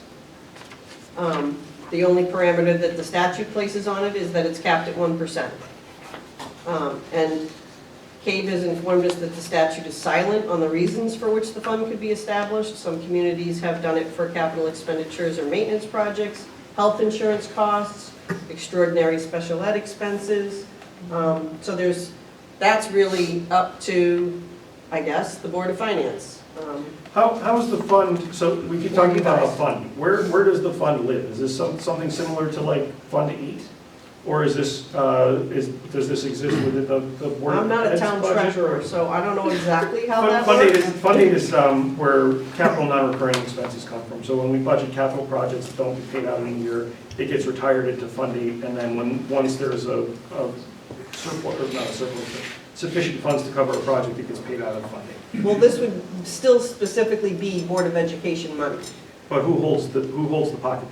I think you're right, in the sense that the town has 8 funds or something, and some of them are fairly small. One fund might be the senior center trip fund or something, but this would be a fund controlled by the town and controlled by the treasurer, and it would be accounted for in a fund.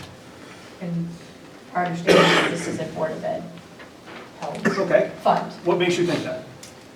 Because it would be designated that, just like the Yeah. senior Board of center fund Education is for the senior expenses. center. and Yeah, but it doesn't, yeah, but the senior center fund is held by the town treasurer. Yeah. Right, This would be. it's held by the town And treasurer, it and they should be would pay controlled the by the bills Board of associated Finance. and charge it Yes. against it, just like they do Well, the that- rest of that's the Board of the thing. Well, Education that's how I want to budget. make sure.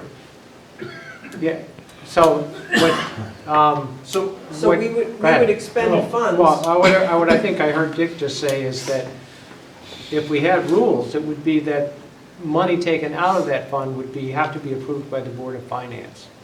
That might be a rule that would be in play. I don't know, that's what I think I heard you say.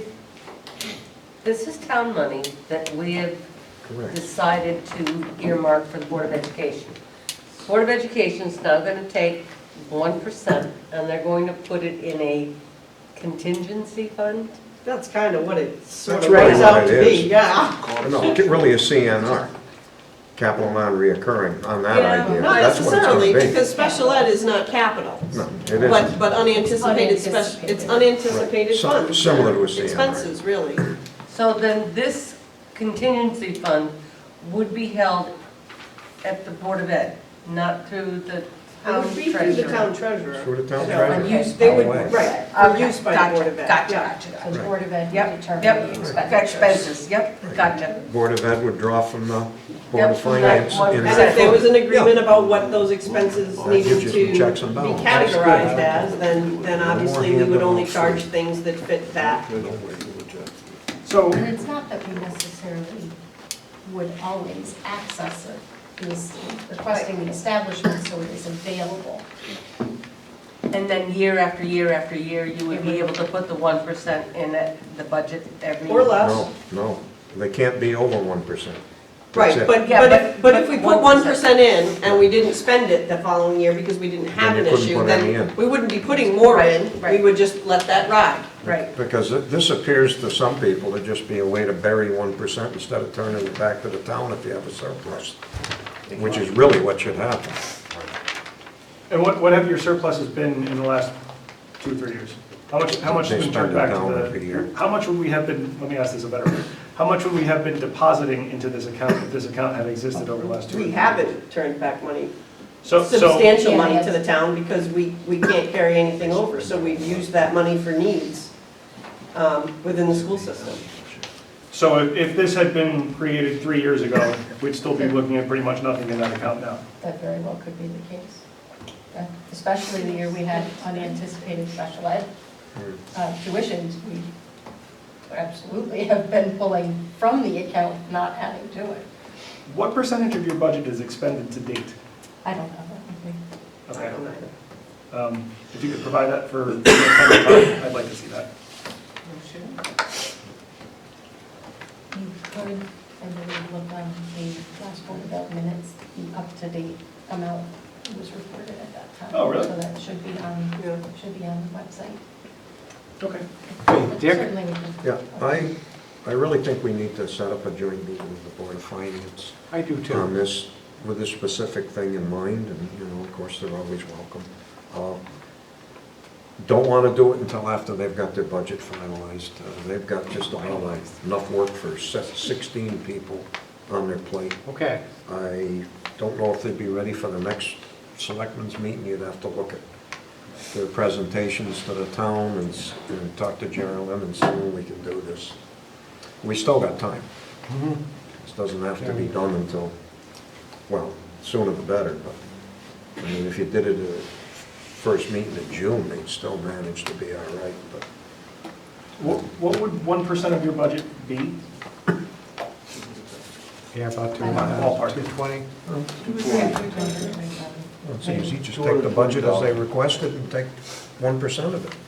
If You got your budget handy? that's positive, this isn't the, Right here. I can't see what that would be. We just would like to have the discussion about establishing the fund. What's available. Well, I'm thinking of the proposal from the governor to shift a third of the teacher retirement costs to local districts. And 220,000 is you know, I know that the nut we're being asked to consider is $1 million. So 220 is, it's not nothing when it comes to $1 million. But again, that's assuming we would have that to deposit. I know, yeah, this is all, I think it's kind of become clear that this is gonna be a theoretical conversation tonight. So I'm not holding you to anything. Yeah. Just trying to get a I sense mean, I of, think our goal would be to try to put something into it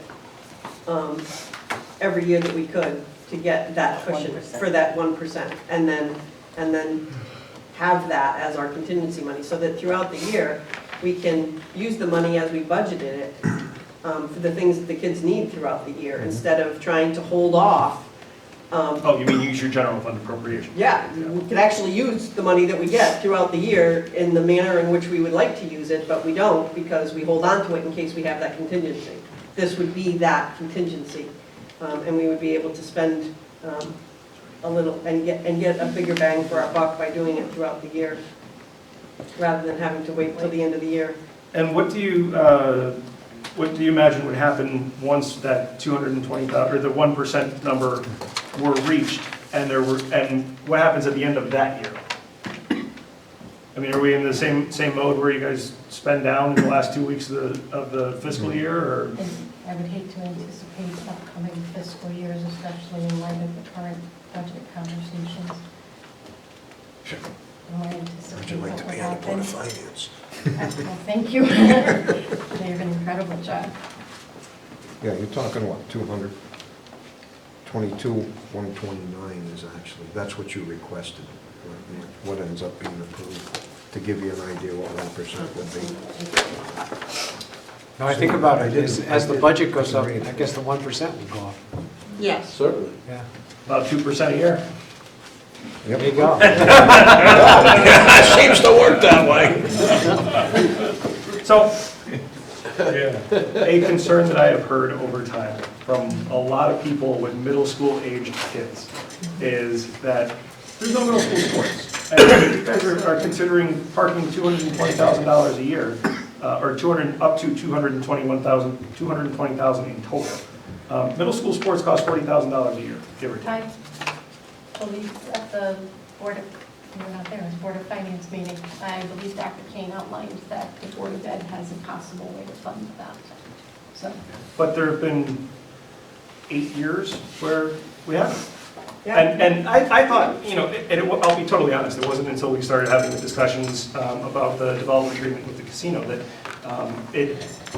I assumed that there was some gigantic price tag attached with junior high sports until I saw the line by line that Kathy and Dr. King laid out for the negotiators, and it's like, well, it's $40,000. But remember, that's one sport, that's basketball. It's not middle school sports across all sports. So It is basketball. So what you put into on the table initially for the development agreement was just to bring middle school basketball back? That was not clear.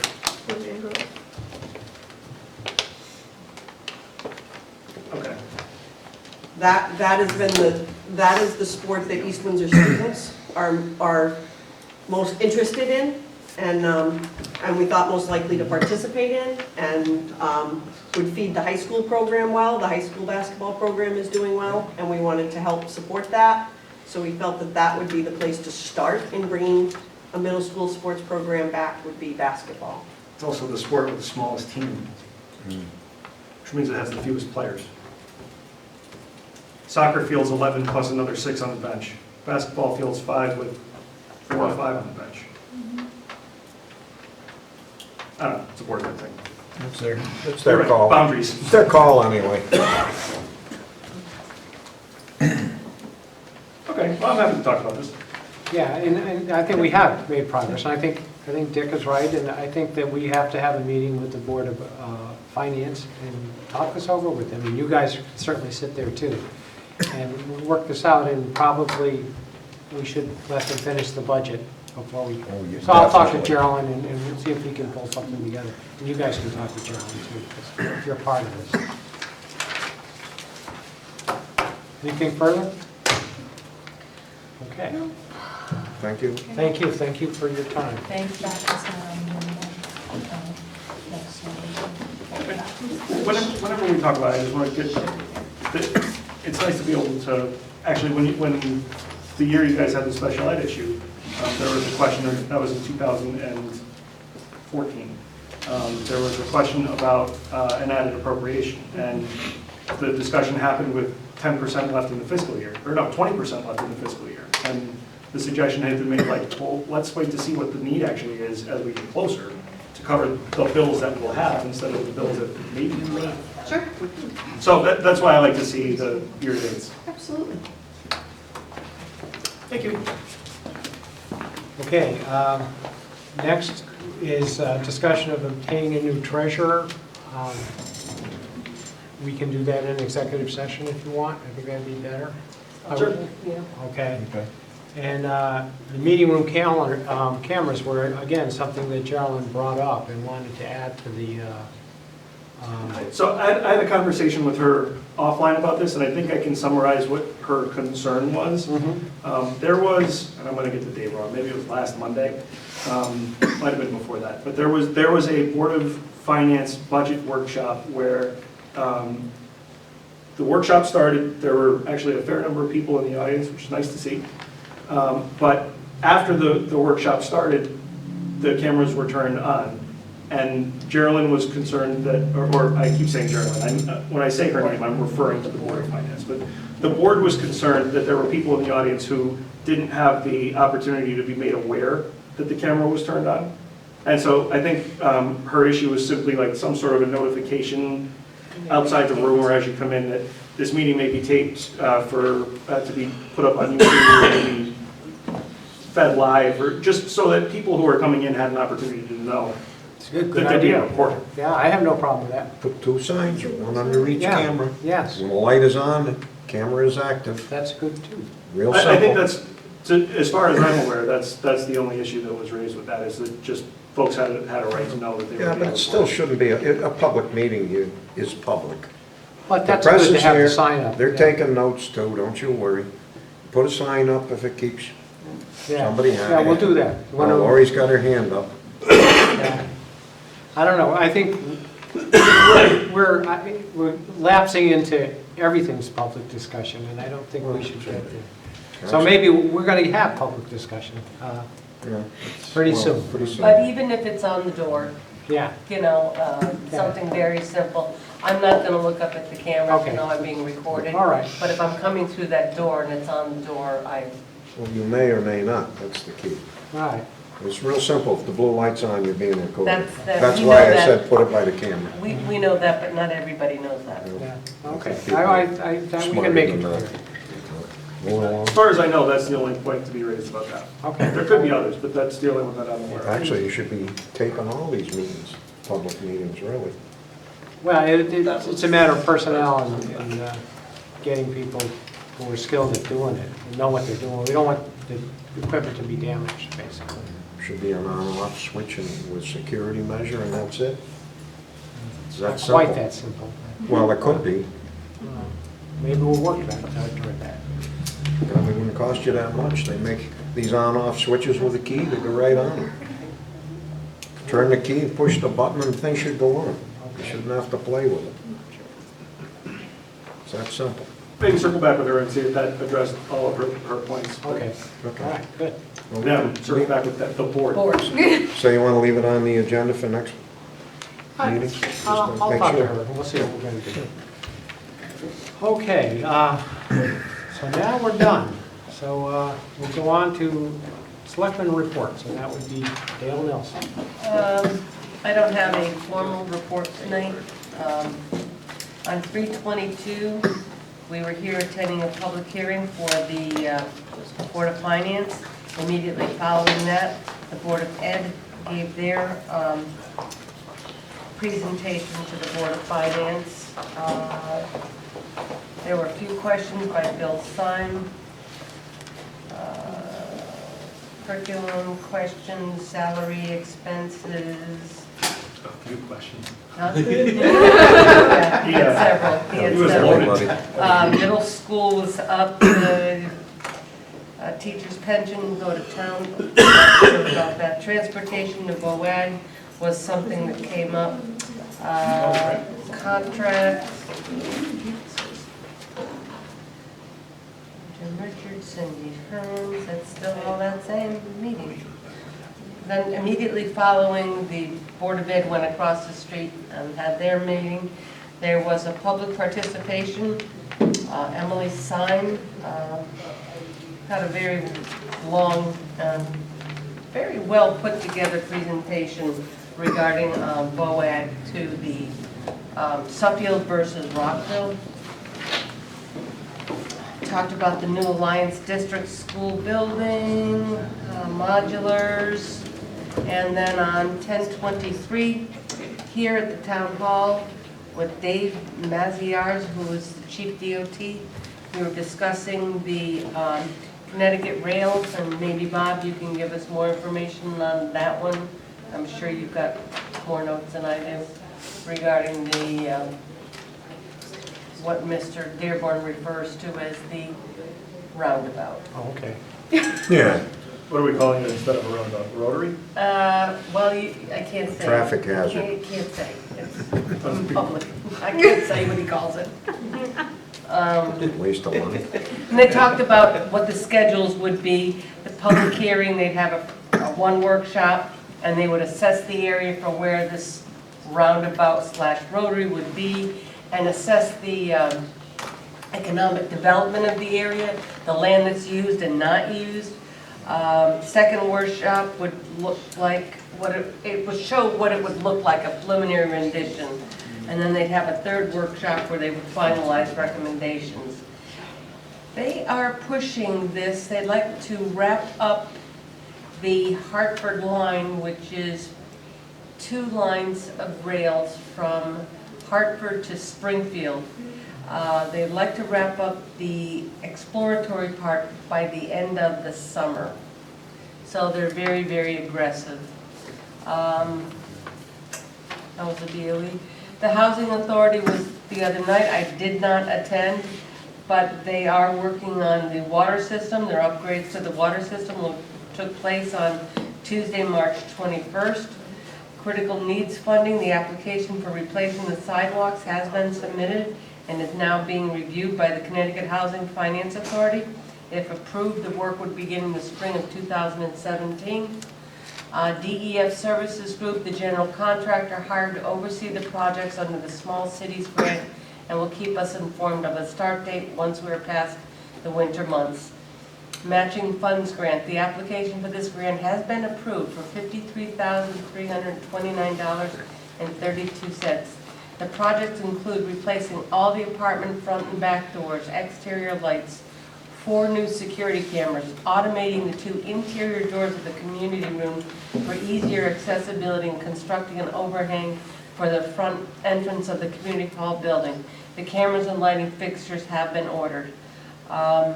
That just goes to show how proactive they are in getting their funding. They've done so many wonderful things, this group, and I think our seniors are very, very pleased with the outcome.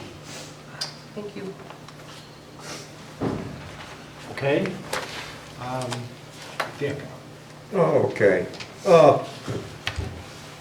Been to a lot of budget. I'm going to interrupt. Lori, we just talked about the roundabout in that meeting we had. Okay. I'm going to, could you say a few words about it, about what was it Tom? Was he? Tom is yours? Yeah. DOT? He, what did he say that they might do to examine Warehouse Point area? And We're waiting to hear from them. They're kind of working out a plan, but they're going to be doing what they call a SWOT study of the strengths, weaknesses, opportunities, and threats of the area. They're going to be doing a market analysis, and that's all above and beyond working on whether or not they're going to have the roundabout. So the good thing is that the state DOT is finally looking at East Windsor and wanting to get us involved. So I guess you asked for an as-built or something. Pardon? You wanted an as-built or something for the?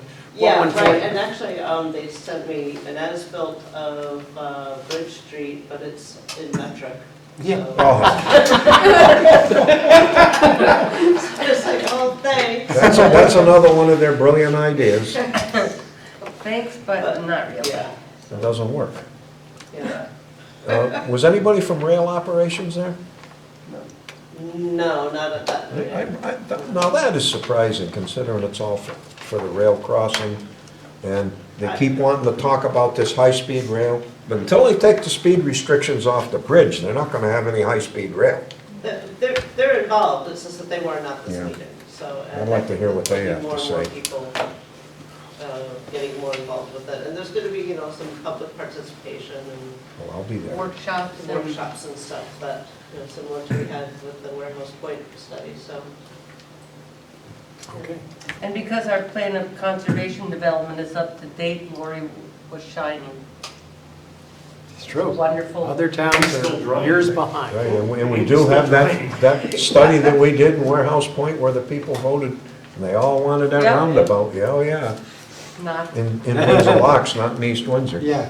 well, they're talking about one on both sides of the bridge now. Well, that's Wow. good, that's what they should do, and then they go Actually, right up over the It's canal. not exactly at the bridge. No, it's up, right where right where Not that I 140 like should it. come onto Main Don't Street in Windsor Locks. Don't misunderstand me, Dick, not that I like it. It's up- That's what I heard. Okay. And that's right where they should go over the railroad tracks and Yeah. come down. Yeah, Okay. And quit fooling around and get the problem gone once and for all. okay, Dick. You're up. I'm up anyway. I'm on my soapbox, that's all. Many meetings with the budget.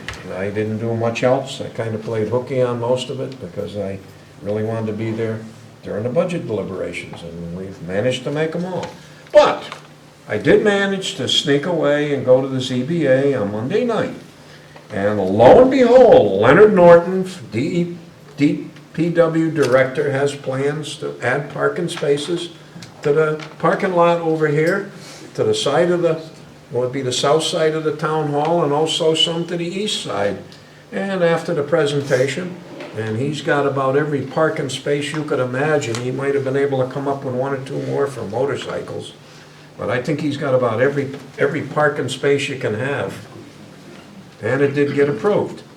Other business, there was an application of Christopher Riggs for 140 South Main Street for suitability for a dealer repairer's license. And that also was approved, and that was the only business they had, and that's the end of my report. Okay, and Steve's not here, and the only thing I have to report is on March 28th, the Board of Education and I signed a 4-year contract to buy electricity, and we're paying .06866 kilowatt hours per hour. So it's a pretty good price, and then we bought it from Public Utilities, I believe.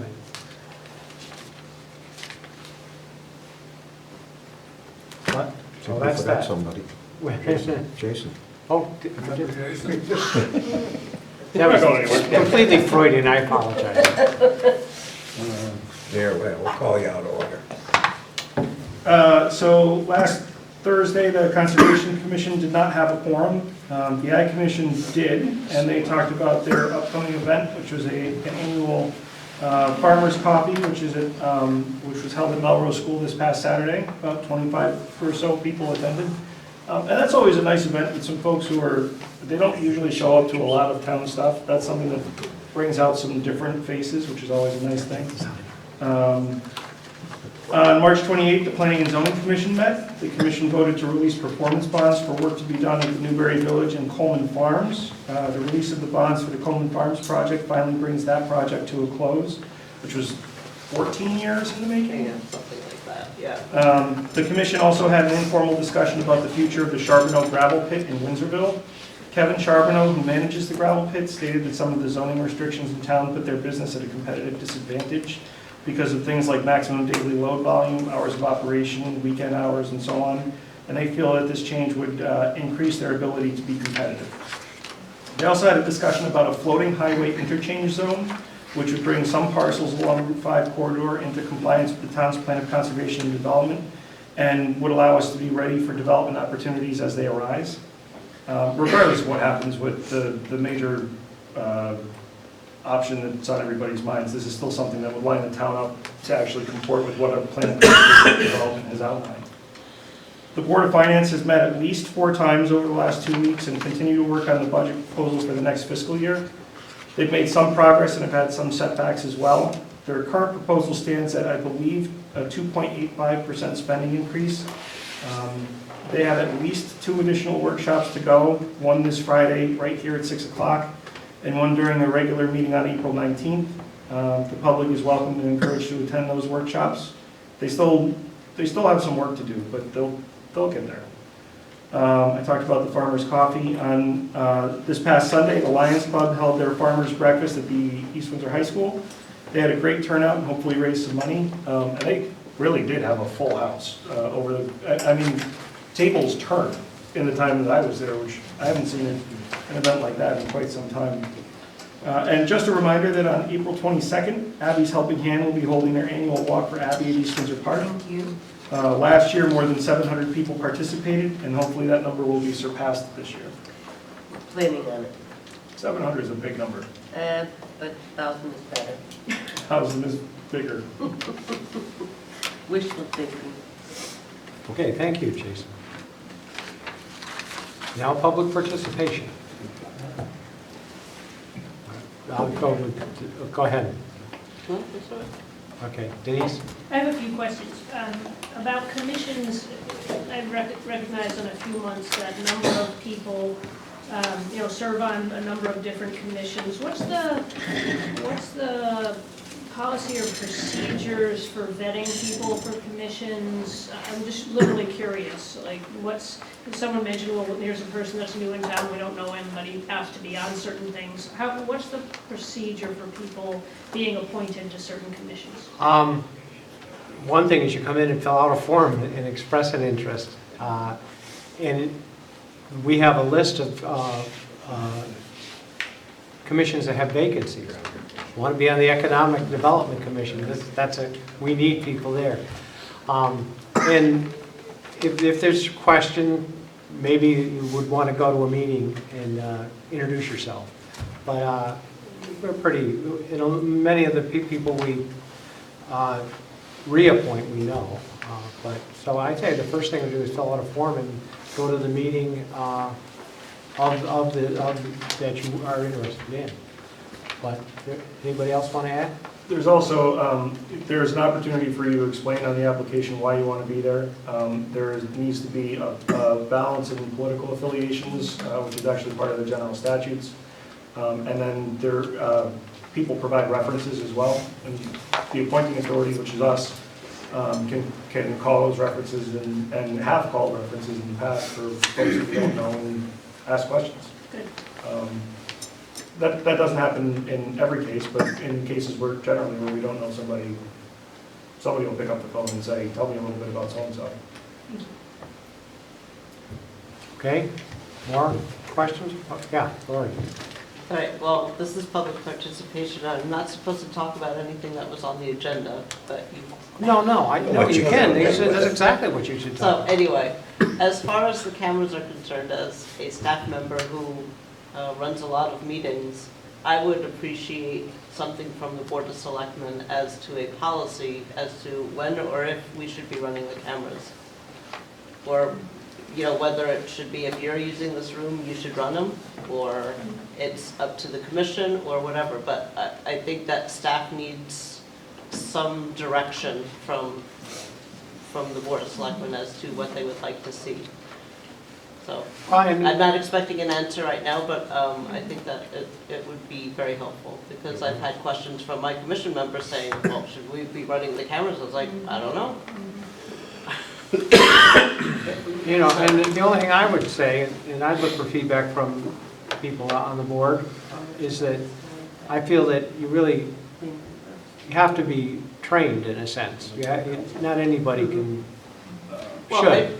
Right, but I mean, when I'm here with my commissions, obviously I'm here and I can get trained on utilizing cameras. I just don't know, I have not been as of yet. And I just don't, like I say, I think it would be helpful if there was some sort of protocol or... Okay, well, maybe we'll put something together then. Okay. Thank you. Yeah, Terry? She is right that you guys should have something in writing. You can expand that policy to include other committees or commissions or anything, but you could run into a legal issue if some things are being recorded and some are not, and somebody looked for a tape of something and wondered why it wasn't here. So I think to protect the town, you probably need to put down in writing which meetings definitely are being recorded, and you can expand that policy over time as more people get acquainted with the equipment. But I think to protect yourself, she's right. And I know that it is not legal to record a meeting without it being publicly posted in that room that people are being recorded. I mean, I even have to have a sign in my sanctuary in the church that you could be recorded during this worship service. So Okay. that's in the law. Yeah. Rebecca Palomini, 23 Road. I just want to kind of comment on that not all staff members that are here come to meetings that are here, because you're not always at ours and stuff, but either the chairman of the committees that have their meetings here should also be trained. So if there's one night during the week that you can train 5 people on it, I think that would be helpful too. Okay. Good idea. Okay, Bill. Bill Lowe's, Melrose Road. I got a problem with the South Road over there. I think the town should get out of the business of renting property.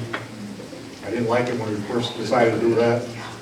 I think after this ditch is filled in over there, everyone else is taken care of, we should go and have a town meeting and sell that property to all those town owners, all the homeowners over there. Can't do that. For a dollar. Can't We do can't do that. that? There's a ground lease that says that the property needs to be owned and operated by a nonprofit organization or municipality. And the history had been that for years and years and years, there had been a nonprofit that owned and maintained it, and they went insolvent. It just disappeared.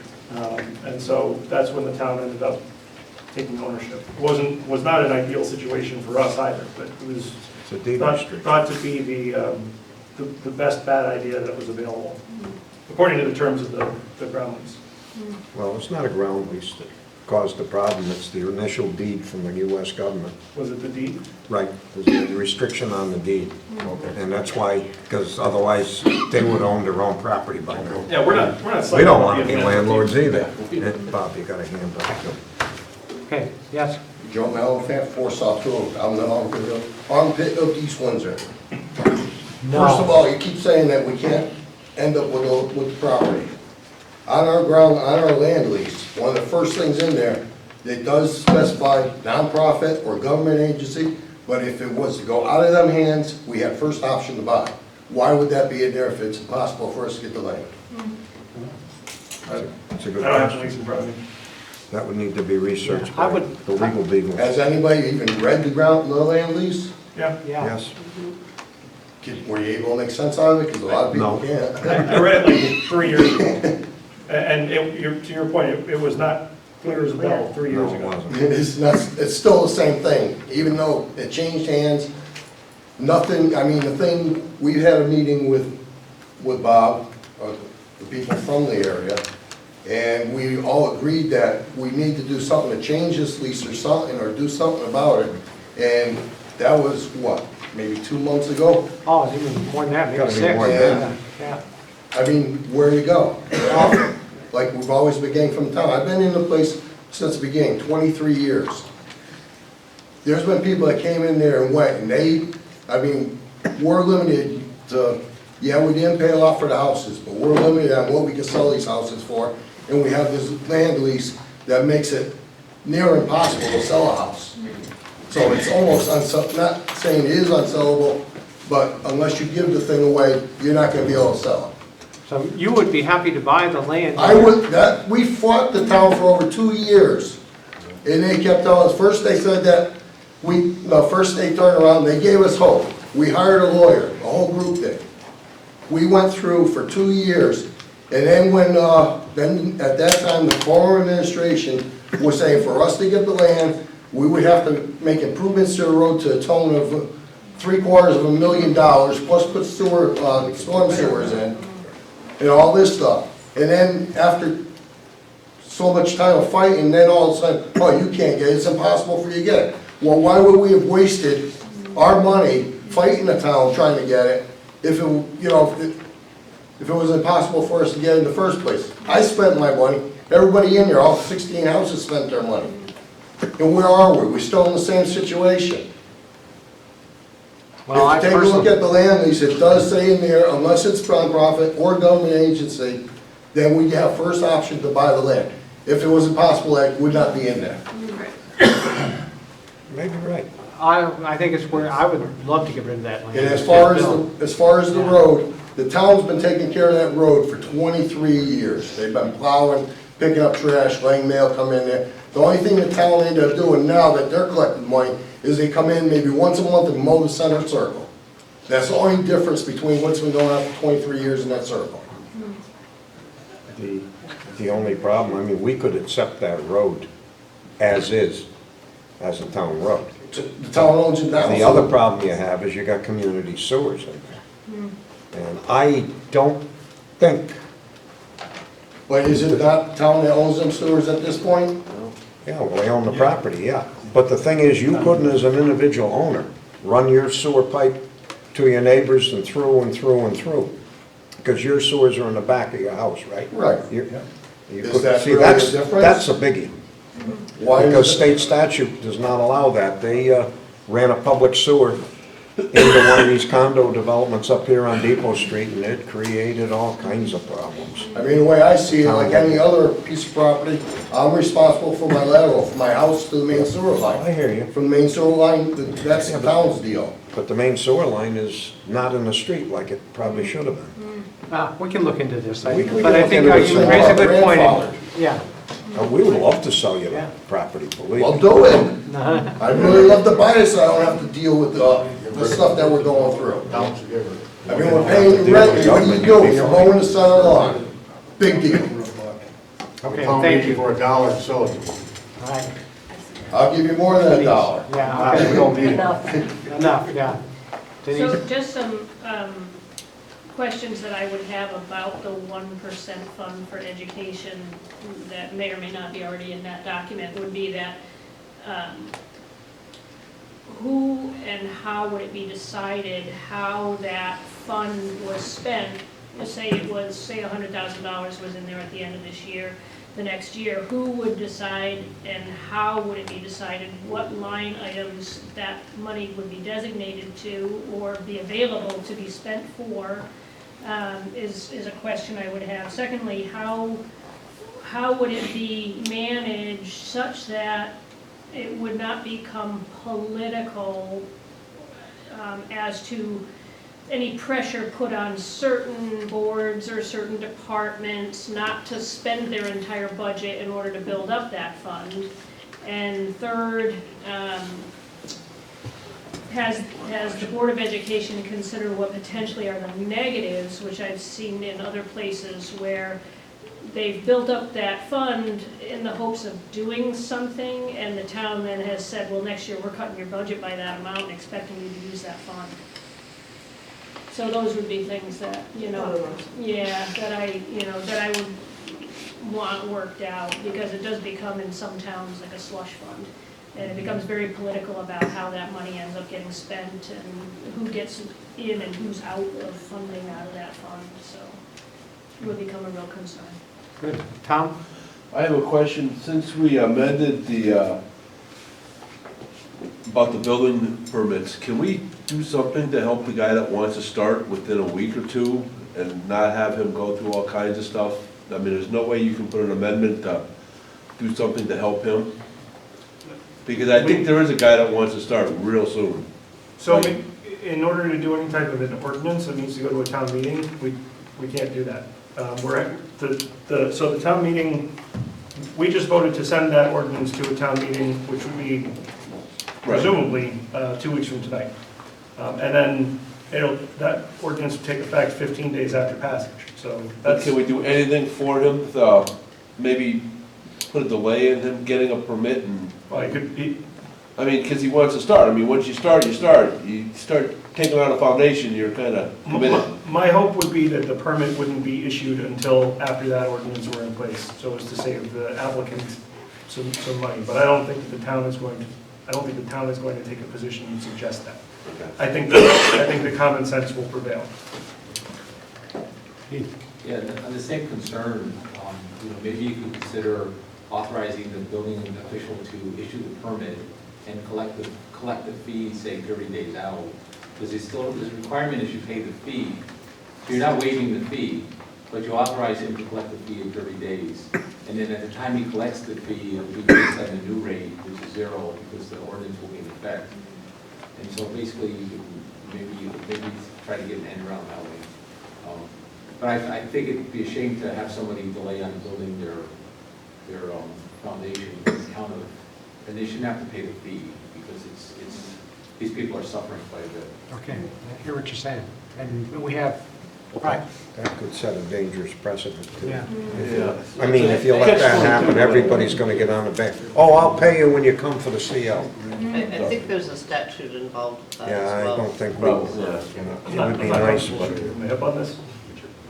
I wouldn't be comfortable shooting from the hip on this. Yeah. You know, we've got a process in place that this will be taken care of in conceivably 29 days. That's, by government standards, it's moving pretty quick. That's pretty quick. Right. Now, you could certainly make the argument that we should have done this a year ago, and I wouldn't fight you on that. In fact, I was pretty adamant that we should have done this a year ago, but here we are.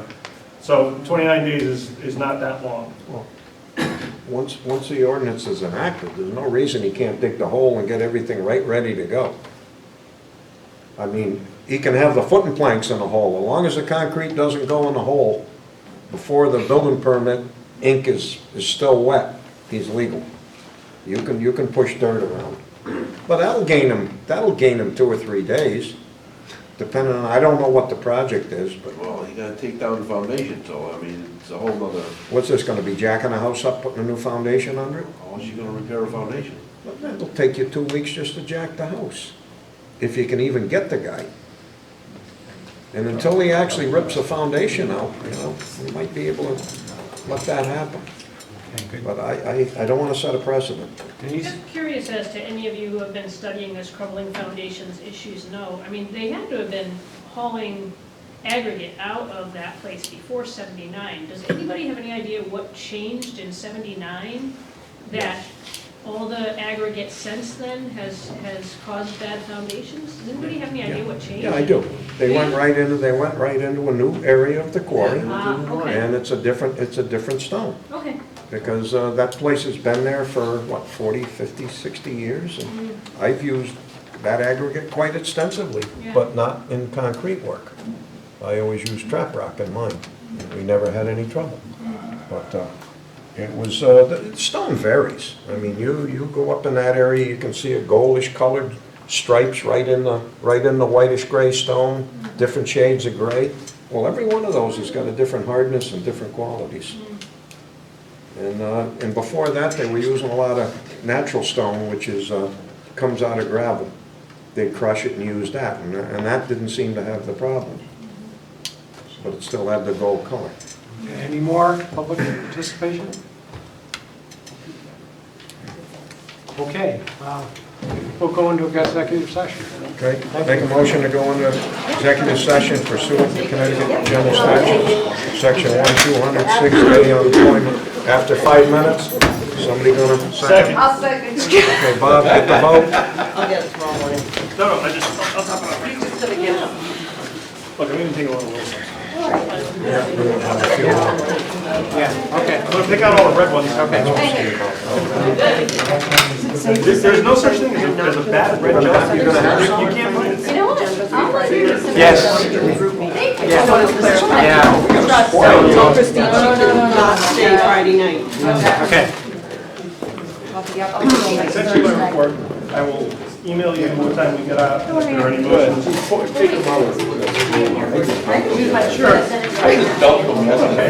it this? How are you, Bob? I'm well. It's nice to see you. Good to see, that's a firm handshake. Oh, I learned that in college. Very good. Thank you. So, Kathy talked to you. Yeah, Talked to her. not Friday, but we'll get Right on to question on Friday. Thank you so much. Nice to hear that. Have So a if you're good building, night. doing an extension on a deck, and you need a full permit for that. then that could be $800. So you're still paying the town $20.50. Or if it's for your foundation, and that's Put it on top, $1,000, they're gonna pay us $3,800.